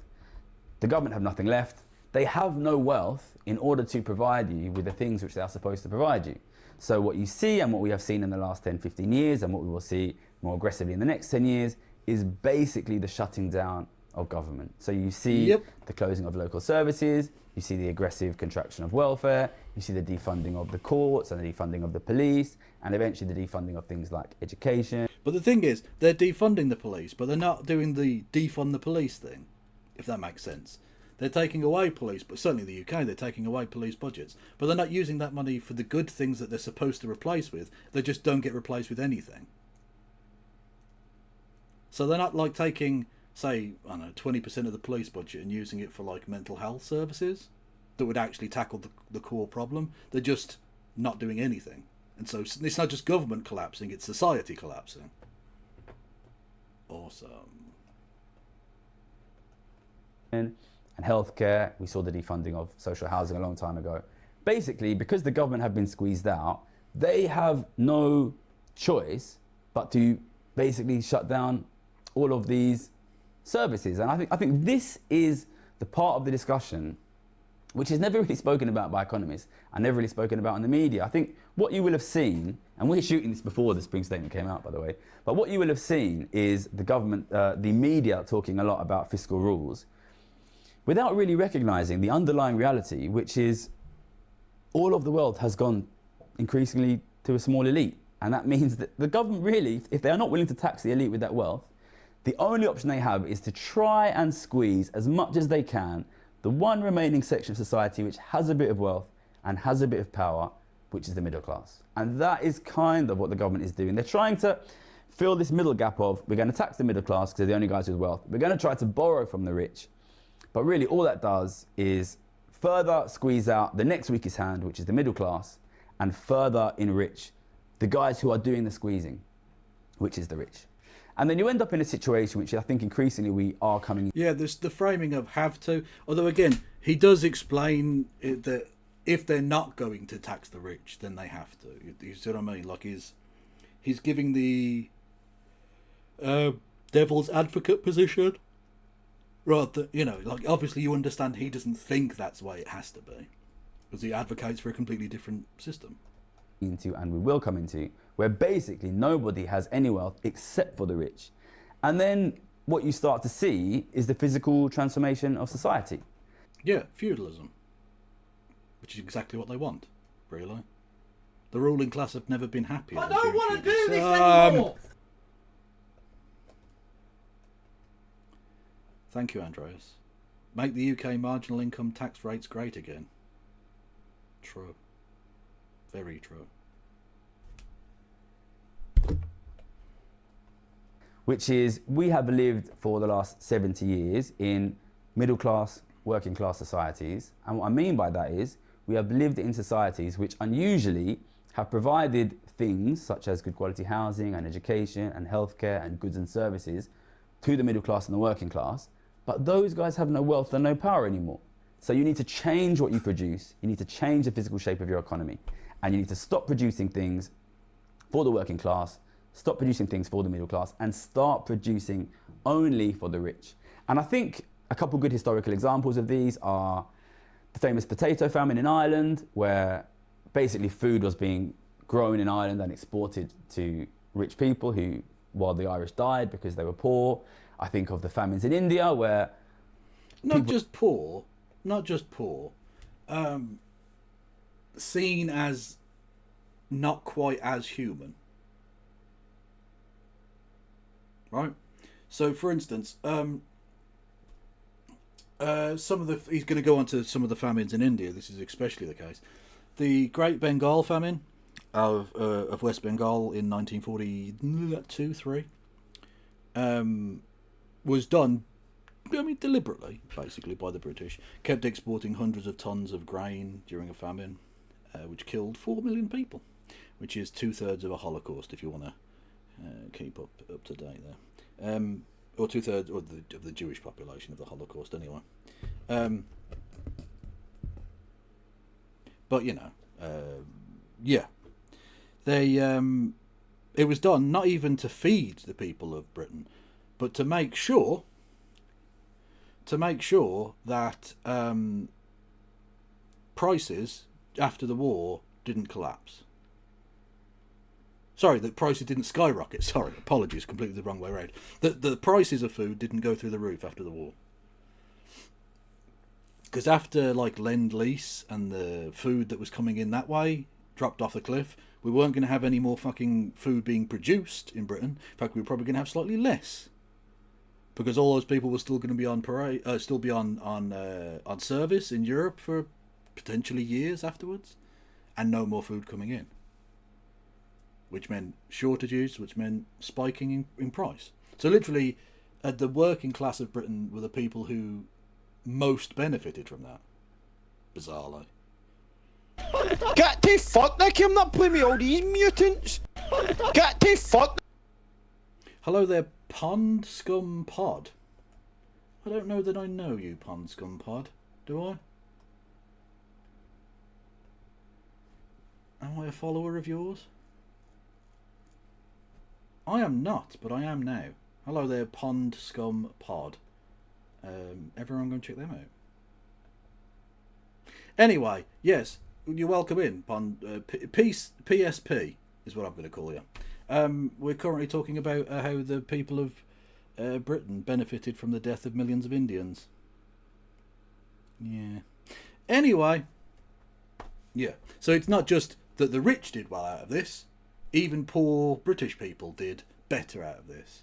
So in the same way that those potatoes weren't just eaten by the rich of Britain, they were eaten by the poor as well. The same is true of the corn and wheat and stuff taken from India. It's that the people of India and the people of Ireland weren't seen as properly human, or at least not as worthy of life. So you can starve them to death, it doesn't matter. There's loads of them. Literally. That was the way it was thought of. See, and that's, I mean, I don't know that Gary is necessarily a historical duderino, so I'm not going to, like, blame him for getting that wrong. Because, like, this is part of the problem you get into when you think of, like, class reductionism or whatever. Is that it's not just a matter of the richness of an individual. That's clearly an important factor in it, of course. But I mean, class, for a start, class isn't just about money either. You can be aristocratic and poor as fuck, right? Not often that's the case, but it does happen, you know.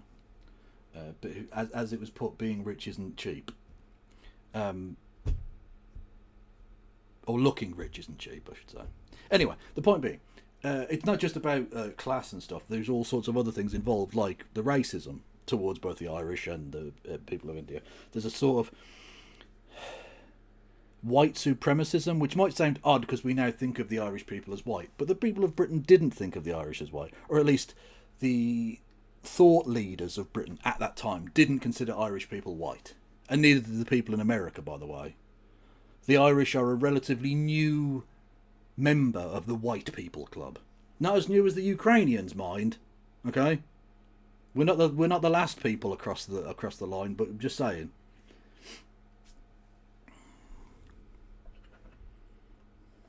Were dying in India because the fields were growing tea that was being sent halfway across the world. Ladies and gentlemen, I think another great example of that is Mr. Beast. Is Mr. Beast goes to Africa. He spends Mr.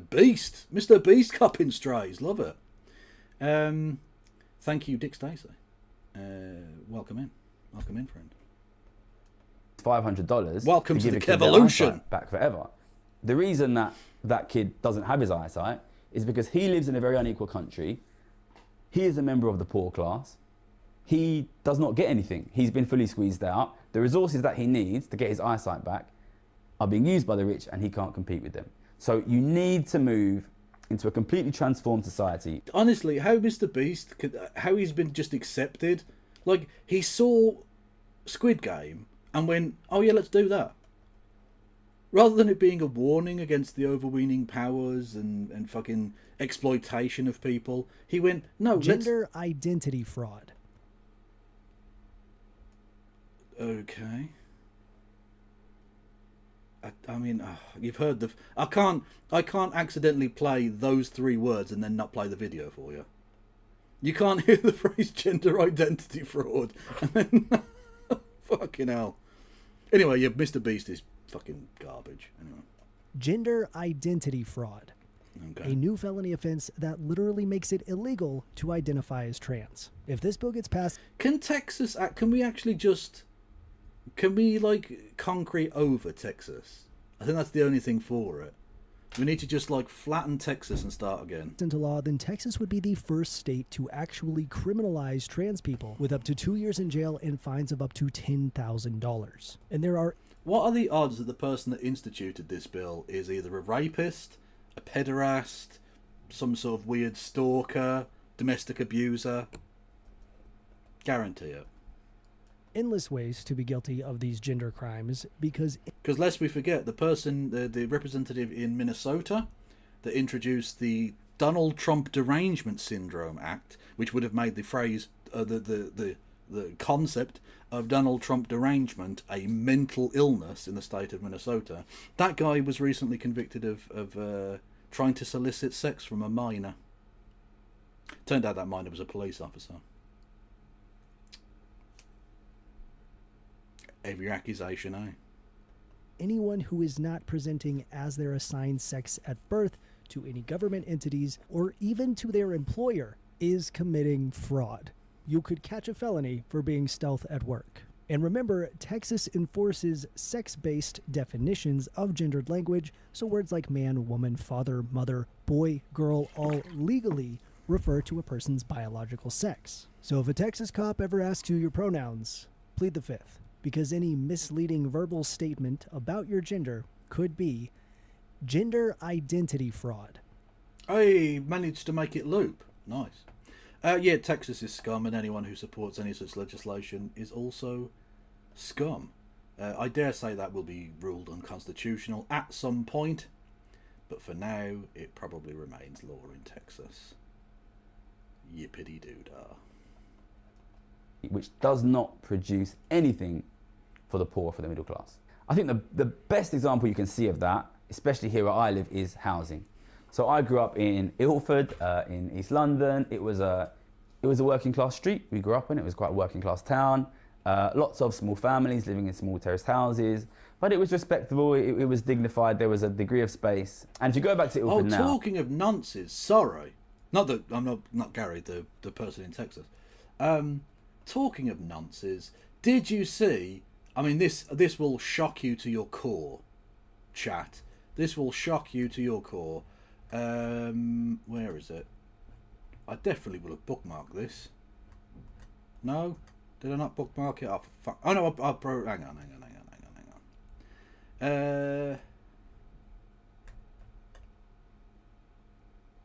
Here we go. Boom.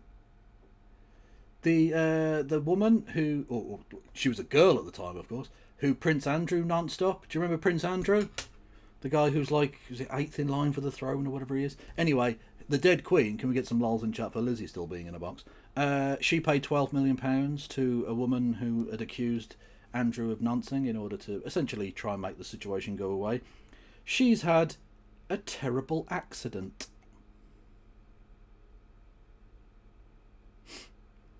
She's been involved in a car crash and may have only days to live because of renal damage.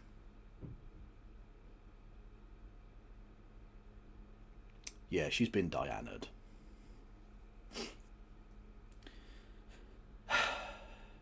Just after Peter Mandelson, another man who she exposed as having been very close personal friends with Jeffrey Epstein, took over as British ambassador to America as well. It's interesting that people who are potentially threats to the British political establishment do tend to be very clumsy, don't they? They have a lot of accidents. That Diana, she had an accident, didn't she? Jeffrey Epstein definitely killed himself, didn't he? Just like all of those Russians that keep falling out of windows as well. It's almost like we're not any better, actually.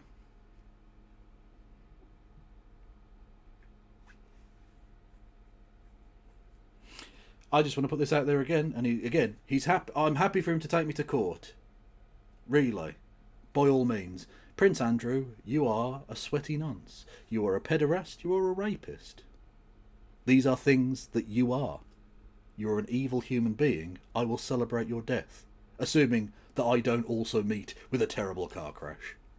I presume the small car crash I had there was either a failed attempt or more likely just a regular little crash.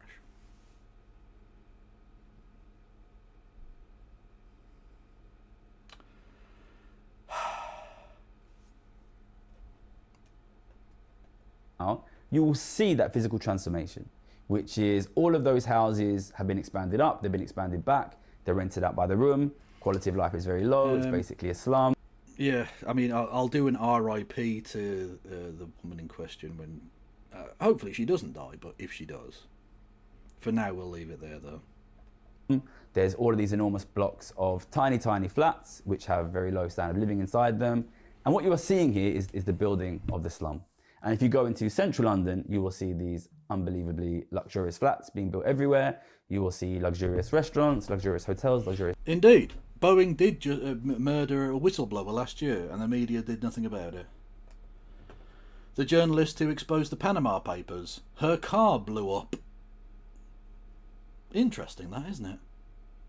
It's interesting, that. I mean, presumably she just accidentally attached a car bomb to her own car while she was sleeping. I mean, we've all done that. We've all sleep car bombed ourselves, haven't we? And then next day she forgot about it and then switched on the engine of her car and was exploded. Had nothing to do with her exposing the tax fraud of very powerful people around the world.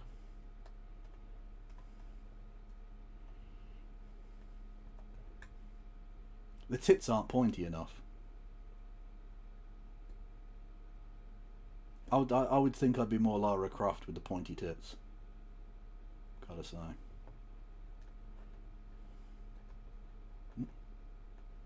Bars, absolutely full of rich people, because rich people have taken all the wealth, they've squeezed everyone else out, and they are taking all the resources. So this is it, really. This is what is dominating the government situation, which is not getting spoken about much, which is weak hands are being progressively squeezed out of our society. I think if you're from the working class, if you're from a poor family, you've been able to see that for a while. if you're from a more middle class situation, you might not have realised it's coming for you. But this is the way that it goes. That's what I mean. The only reason that government policy is even beginning to change on certain things like housing is because some middle class people are waking up now. The working class have been fucking eviscerated for a long time, but the middle class are starting to wake up. The working class gets squeezed out first, then the government gets squeezed out, then the middle class gets squeezed out, and eventually you move to this kind of South Africa style, Brazil style, India style economy where everything is owned by the rich and no one else has anything left. This is what is dominating our political narrative, and unless the government does something about this squeeze out, there will be basically nothing that they can do, and this will simply go further and further. It will get worse and worse. I think it's interesting to ask, what do the rich do once they've squeezed everybody else out? Because at this point they will have enormous amounts of... Their heads start to fall off randomly. It's a very strange illness. There was an outbreak of it in France many years ago. Passive income. There'll be no weak hands to squeeze out of the economy. The only thing that they can do with their enormous income, their enormous wealth, their enormous resources, is try to squeeze out each other. And historically, that basically means war. The rich have everything, they want more, the only people you can take from are the rich people. And this is the history of Europe, and World War II essentially was the climax of it, the Holocaust, the nuclear bombing of Japan. This basically was the logical endpoint of the continual squeeze out, which is the rich take more, the rich take more, the rich take more, the rich take more, and eventually you have nothing and you're worthless and you can be used as a pawn in a war. But we're not there yet. What I want to talk about... we are getting there. Literally one of the solutions to youth unemployment that the government have put forward is, and again, stick with me here, the Americans may notice a certain aspect, a certain trope of their own economic life. The suggestion that the British government have made to poor British kids who can't necessarily find a job in peaceful existence is to sign up for the army or the navy or the air force, the military, who just coincidentally, of course, are going through something of a sign-up shortage. Not a lot of people enlisting right now. Crazy, I know. Who'da thunk it? Right now is how this is relevant to the statement that came out in the week, which is the government is essentially rowing a boat with a massive hole in the bottom. Your wealth is being squeezed out. Come you are on, losing your power. You can't say hole in the bottom and do a squeezing out analogy and tell me that this man isn't having a bet with his editor. The return of the sausages. There was an epidemic of head loss in France. Since when? Oh, kitty bonk. And tell me he isn't doing a fucking bet with his editor about how many arse-related puns he can do. He's definitely like, he's like, I'm going to work in a shitting analogy into this video. 100%. Hole in the bottom. Yeah, they've got a real sphincter of a problem, haven't they? Thank you, Wayward Historian, with 1789. I don't know what that refers to. That number just random, I think. You probably just... Did your cat walk over your keyboard there, I imagine? I imagine that's what happened there. Thank you for the biddy bits. The government is using wealth and power. The rich are getting richer and richer and richer every day. And the reality of that is you simply have to get poorer. You are losing your relative position in society. And until you, the working class, the middle classes of the UK, the US, and the government are willing to... Hey, hello, Boy Meets Mini. We were just talking about Indians being genocided.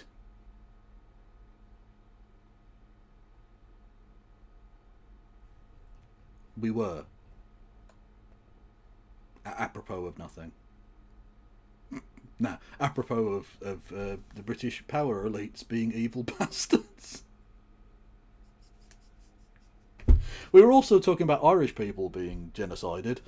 So I'm not just doing it out with like my family were fucked up by that. So like, I feel like there's a kinship there. We're both people of colour, yeah. The Irish were the first people of colour. The Irish were the first people of colour, okay? We were getting fucked over by the English way before they even got to Africa, or India, or anywhere.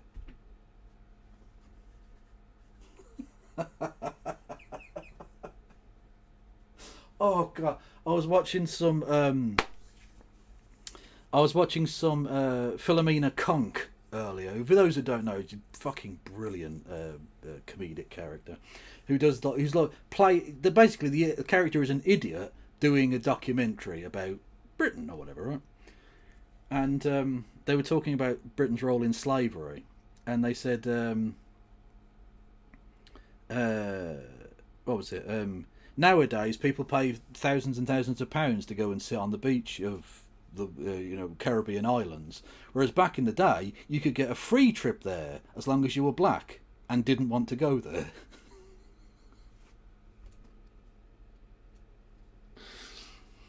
Which I'll be honest with you, I did titter. And then her other one about Charles Babbage. He invented the computer, but he didn't realise the toll that this would take on society, creating a machine that would would auto-correct his name to Cabbage every single time. It's the dumbest fucking joke. Or oh fuck's sake, Charles Darwin. Charles Darwin, using his own theories, evolved in 1882 into a corpse. Fucking genius, man. Start putting that in reverse. There simply is no alternative other than to shut the welfare state down and to basically drive yourself into poverty. Okay, so to recap, the squeeze out is why the government is destroying your living standards. It's why you and your family and your kids will be increasingly poor. There are 5 stages of the squeeze out. Stage 1, the rich start to accumulate money, they drive asset prices up and they outcompete the working class for resources and they drive the working class into debt. Stage 2, the working class have run out of resources, they can no longer borrow anymore, they can no longer spend anymore, you get an economic depression and a crisis. That's when the government has to step in. Stage 3, the government increasingly runs out of resources as well. The government too becomes massively in debt to the rich. That's when we enter stage 4.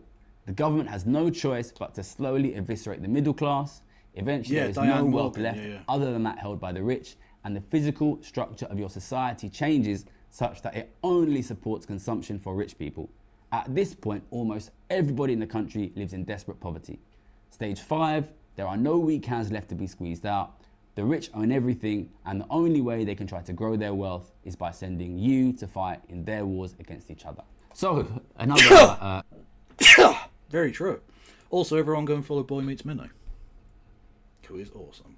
Characteristically depressing video from Gary's Economics. Listen, I want to make it clear. Your grandparents... It's difficult. It's difficult to be anything but fucking pessimistic and downbeat about the economy right now, because it's like there isn't even a semblance of hope. As he pointed out, the working class have been so eviscerated that it's not even like you can't even see a way out of it outside of things that would be very terms of service to even begin to describe. Parents fought for a better settlement, and they got a better settlement. They lived in a world where there was desperate, widespread poverty, and they fought for something better, and they got something better. They understood the only way to do that was to tax the rich. We're campaigning on this channel to tax wealth, not work. We are reaching out to the guys at Labour. We would love them to talk to us about policy. Oh, that would be amazing. That would be. I can't wait to see Labour MPs begin to try and fucking reach out. Oh my god! Talking of fucking cringe bullshit, did you see the Lib Dems launch their local election campaign in the cringiest way I've ever seen? So you know that during the election campaign, the national election campaign, the Liberal Democrats, their leader, tried desperately to be like loved by doing like fucking what's it called, fucking zip wire fucking rope slides and riding a fucking mountain bike and doing windsurfing and all that shit. He's decided to break out a real sport now. He's gone hobby horsing.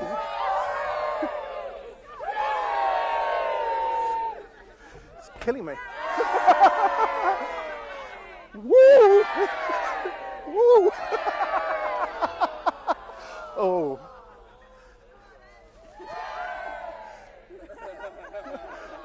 It's a refusal. No? Should I do it? Yes?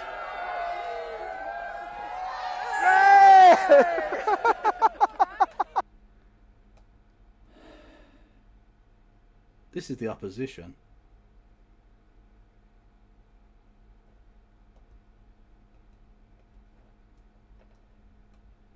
Finally thinking hard about the subject, the people of the northern states made a horrifying discovery.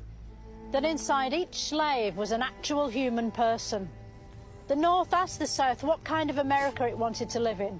One where white people leeched off other races while treating them as inferior, or one where they pretended they didn't. But by finally thinking... One where they pretended they didn't. Marie Curie invented the word radioactivity, and radioactivity is when substance like radium, polonium, plutonium gives off lots of energy and disintegrate naturally. So it's a real thing, even though it's invisible. Lots of real things are invisible, yes. So it's like chakras and energy fields, you know, like the ones you get on the inside of your face that connect to your star signs and affect the way you digest gluten. They're real, aren't they? Well, I don't think that they are real, no. I think they are real. Well, lots of my Aunt Carol realigns people's chakras. She charges 80 quid an hour. I think if she was earning that kind of money, it's not nonsense, is it? Marie Curie. So I'm going to take the... Ah, no. Okay. Bird's no more, eye bro. crispy. Fuck off. Anyway. This will get worse. Oh, for Until the fuck's government sake. gets serious about taxing the rich, there's basically nothing they can do. I'm going to try to make them serious about it, and your support is the only power that I have. So support the channel, share it with your friends, share it with the family, send it to your mum, send it to Rachel Reeves. Maybe she's interested. If you lose all your wealth, you lose all your power, and you lose everything else. Stop the squeeze out. Take the wealth back. True.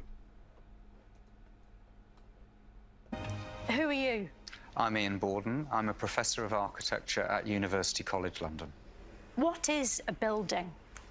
A building is anything that anyone has built. So my shoes are a building. How many three wise men were there? Who knows? It's so dumb, and yet it's such a brilliant question. Because, like, not really, but kind of, I guess. It's so stupid, it baffles people smarter than me, even. Ah. And I don't understand bread sauce.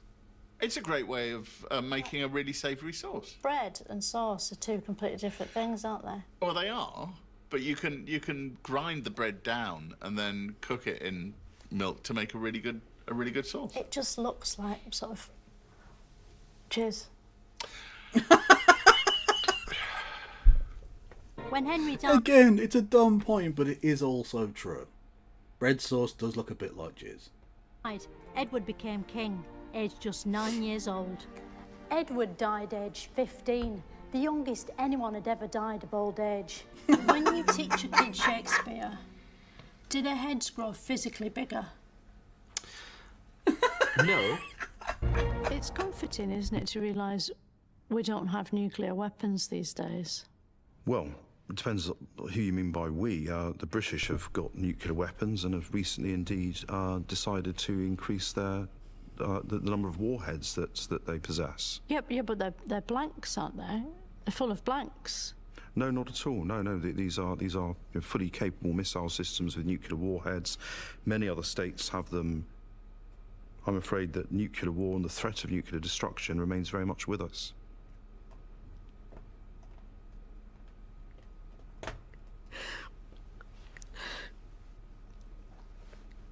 For God's sake. Okay, this is... What is it saying? Somehow someone is sending misogynist messages, even though this is the only computer on Earth. Oh, Babbage memes. You don't get many Babbage memes. That's such a shame. Right, can we talk about something a bit more cheerful? Anything you like. Do you like ABBA? I love ABBA. Yeah. When a feminist looks in the mirror, do they see an equal woman or a better woman? They quite often, like all of us, look for what they want to see, and they look for what they hope to see. You see yourself back to front, don't you, in a mirror? But not upside down. Why is that? Well, hopefully because that's the way that mirrors are designed. What power's a mirror? Sorry, you're not the mirrors expert, are you? And to add insult to injury, that money will most likely have a picture of a man on it, because most banknotes don't have women on them, apart from the Queen, who's on all of them. Maybe one day, human beings won't need buildings anymore.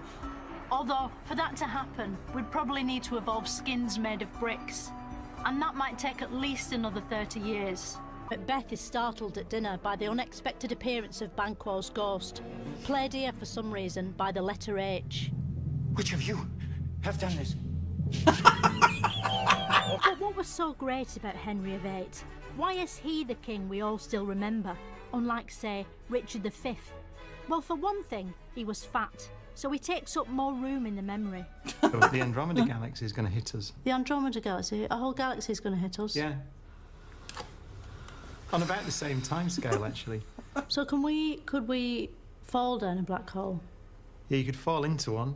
Is that the same? Because I heard that you could be, if, you know, this is one way that the world could end, is that we're all just sucked off through a hole. I mean, that must be terrible. Can you imagine what it would feel like to be sucked off through a hole? Yeah. Back in Queen Victorian times. Okay, that was a bit more obvious than the squeezing one out. Women weren't allowed to vote, even though we had a female king. So some women formed a gang called the Suffragettes. Gang. 1 in 20 people has been a victim of crime, which means that 19 out of 20 people are criminals. No wonder we need police. Over the centuries, many things have been used as money, including amber, wheat, eggs, travellers' checks, feathers, book vouchers, lobsters, beads, gold, leather, nectar points, rice, peas, mugs and money. It was only the last of these that caught on. It's almost unbelievable that before Charles Darwin invented evolution in 1859, no one had ever evolved. True. Without him, none of us would be here today. Literally true. Except in the form of fossils or gibbons. This is the National Theatre. It's designed to look so horrible that people are glad to be inside watching boring plays. Today, Britain stands at a fork in its crossroads, and its people are asking questions. Now we've got our country back. What actually is it? Who are we, and why? You know when you read a word in a book, and you sort of hear that word in your head, how do they get the sounds into the ink to make it play in your head?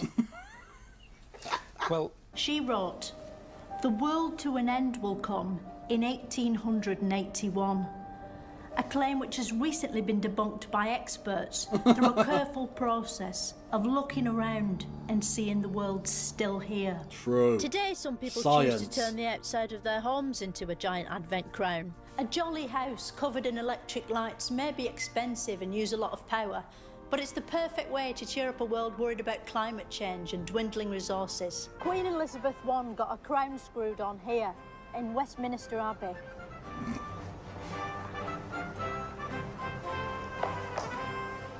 It was in this ship Drake became the first person to circumcise the globe, which is probably why this sort of ship is called a clipper. Oh, for People fuck's sake. genuinely believed witches were amongst them, their fear fueled by leaked photos like this. Did an explorer ever try to sail into the sky? You know, find a bit of sea that's sort of going up and... No. We're often told to feel sorry for those who are alone at Christmas. But these days, that's all of us, and it's brilliant. Why did Nelson always have one hand up his jumper? What was he doing up there? He'd lost most of his right arm, so...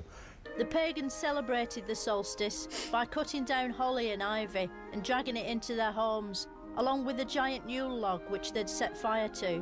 It sounds rubbish, but with no app store to speak of, killing trees and plants True. was as good as entertainment got, even at Christmas. Despite being the stuff of nightmares, Santa is the world's most popular home intruder. But at Christmas 1914, There was a brief ceasefire. The fighting stopped. Soldiers got out of their holes and joined together in a place called No Man's Land, showing that even at moments of peace, men will still divide into two sides and try to beat one another. True. True. Talking of technically met, oh Jesus Christ! Even the first fucking image. Oh, okay. So we're going to end tonight's proceedings with the new Aamon Animations, which is called Asmongold Gets Political, and already, just the first fucking frame of it, and I'm terrified. Oh, sweet Jesus. Okay. Let's go. Hey guys, I wanted to talk to you all about what my reason was for getting suspended on Twitch, and also what my plans are going forward. I think this has been something that's a long time coming. I think that I've been slowly devolving into the most psychopathic version of myself. I think that I've been devolving into this. I don't like making apologies, because I think words don't matter. But I do think changed actions and changed behaviors do. And so you can take my apology as hopefully better content. And if you're not seeing that, I want you to hold me accountable. Hopefully this time I won't be stupid enough to ignore it. Oh, what's wrong with his skin? Mouth is pretty dry. Anyway, I'm just going to focus on myself for a while, try to improve my own life. You guys deserve a much better version of me than what you've been getting. And I hope that I can live up to that in the future.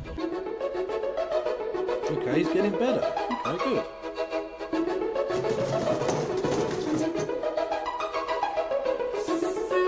Oh my, what the fuck is wrong with you, Aamon? Why have you inflicted this image on me? Oh, sweet, merciful Jesus. I may never ejaculate again. Oh.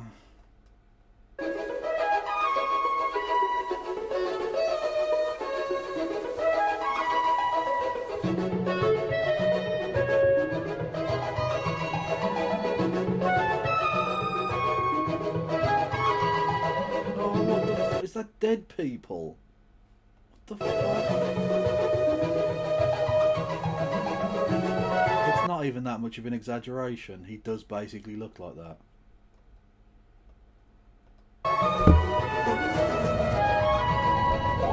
Man, it's been a crazy 2 weeks, I'll tell you that. Trump is, he's coming out. What the fuck is this? Like a fucking rat having a fit over here. What the Oh, I'm so fucking scared, chat. I'm really scared. With some plans. This is the time where you can say elections have consequences. We are in for 4 years of some of the best content that I think we've seen in a long time. So what a mutant cunt. As if you would ever say that about fucking like, oh, it's going to be great content. I'm sure Hitler would have been fantastic content. Honestly. Amazing content. You prick. So, like, they're doing this thing with, like, these deportations where they bring in, like, celebrities to deport people, and it made me wonder... Are they bringing in celebrities to deport people? Is that happening, chat? Is that happening, chat? I must have missed that bit.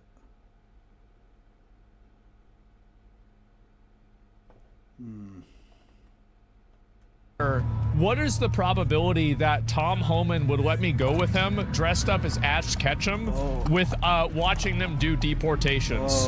Yeah, exactly. That'd be really good content. It would be. Your statement about not voting to disadvantage yourself is really blowing up on X with strong support.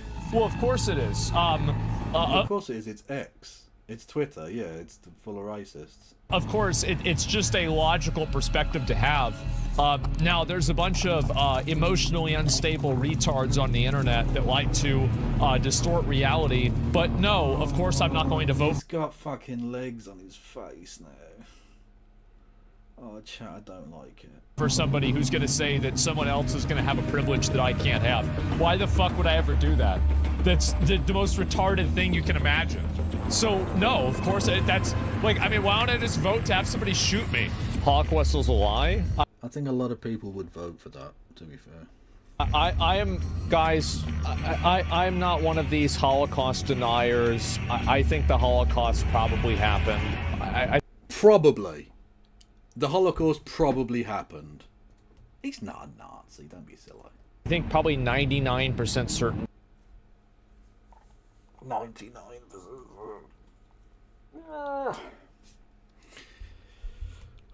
I think I'd vote for it. It happened. The Nazis burned books on gender sciences. They did do that. It's a bit of a miss. Like, my understanding is that they burned them not because it was gender stuff, but because it was written in Jewish and not German. Look at... What the did he fucking say that? Did he say that? Firstly, what language is Jewish, exactly? Can you remind me? Possibly you mean Hebrew or Yiddish, but there's no such language as Jewish. Jewish is a religion/ethnic background. And no, it wasn't written in either of those languages either. It was written in German. And it was absolutely because it was about gender, as well as other sexual minorities. Yeah. Yeah. He's an evil Nazi boy. He's an evil Nazi boy. I feel bad for the cockroaches that used to crawl on him, man. Fuck. Look at this. People wonder are tax dollars used to promote wokeness in video games? Answer is yes. USAID paid Politico millions of dollars a year to write pieces like this one, which promotes diversity and describes Gamergate as disinformation and harassment campaign. It was a disinformation and harassment campaign, yeah. So this is the thing, guys. I want these people to suffer. Because that's what they did to me. Get rid of them. How did they make you suffer in any way? Genuinely, I want to ask these fucking children. What made you... What was it that hurt you here? Lady in video game? Really? Make an example of them. Say, listen, this is what happens. Gamers rise up. What goes around? Yep, what goes around comes around. And we're coming. Mute the stream for about a minute if you don't want to hear something really bad. So I walked down to the store the other day, and I could tell that the back of my pants, my dick and balls, was getting a little bit too cold. Now that doesn't happen a lot. And I look and I realize part of the back of my sweatpants had been eaten away because we had a rat infestation in our house. And one of the rats had gotten trapped in my room, and it had eaten, I guess, sweat and dried cum off of the back of my sweatpants. What the what the fucking hell?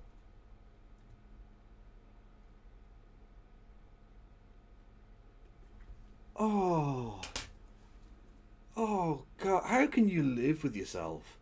How can you possibly, like, wake up in the morning and look at yourself in the fucking mirror and be like, I went to the store and I realised that the ass of my pants had been eaten away by a rat that got trapped in my room that ate the sweat and, for some reason, dried cum on the arse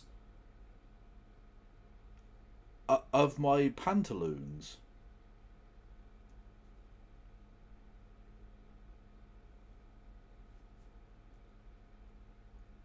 I actually feel a little bit sick. Oh, that is one of the most gross sentences that any human being has ever spoken. I genuinely feel a little bit queasy. Yeah, imagine volunteering that. Yeah, if something as embarrassing as that had ever happened to me, You couldn't torture that information out of me. You could send me to Guantanamo, you can waterboard me, you can fucking have a rat eat the arse off me with cum and sweat or whatever. You can do anything. Do anything. I'm not fucking revealing that information. Like that story fucking Jordan Peterson told about having a dream about combing his nan's pubes. Combing and sniffing his nan's fucking pubes.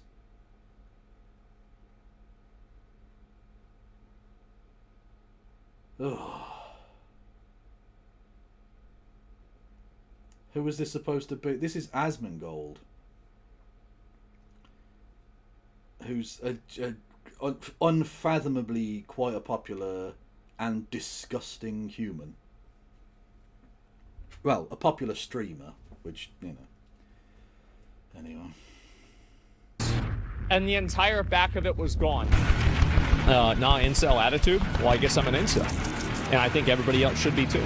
And if Yeah, you are an incel cockroach. there's enough of us, we can change the rules. And I think that's what we should do. Do I want my tax money going towards litigating people that like lollies? No. I think that if you're in this country and you commit any crime that's worse than jaywalking and you're not a citizen, I want you deported. Yep. Get the fuck out. People used to bring their families to watch lynchings. People are more than willing to do something that's horrible if they think that they're doing it for the right reason.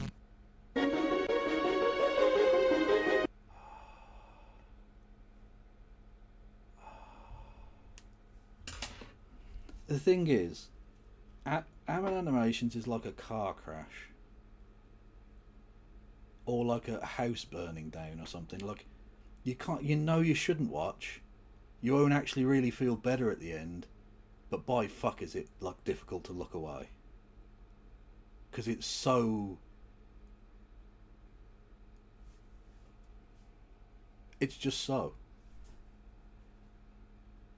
It's its own unique fucked up experience.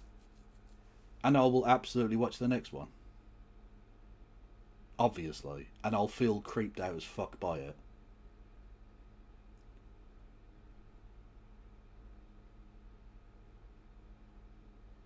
I should have just left it at conk, really, shouldn't I? I think we should have ended at conk. What a phrase that is. Anyway. An appropriate meme there, which I hadn't thought of ahead of time or anything. Fucking hell. Okay. Let's find some people to send you to on the old YouTube, shall we? Redirect. Where are we going?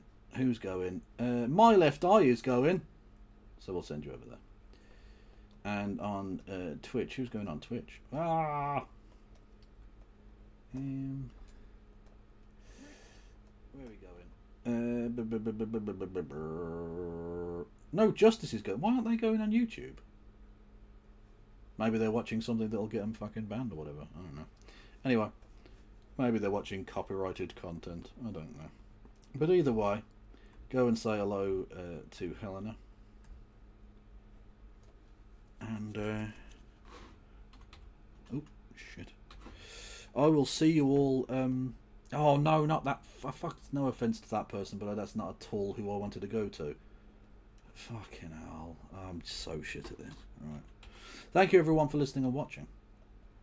I'll be back tomorrow, hopefully with Christy, I would imagine. Yeah. Thank you for all of your support. Much love. Stay beautiful. Free Palestine. No pass around.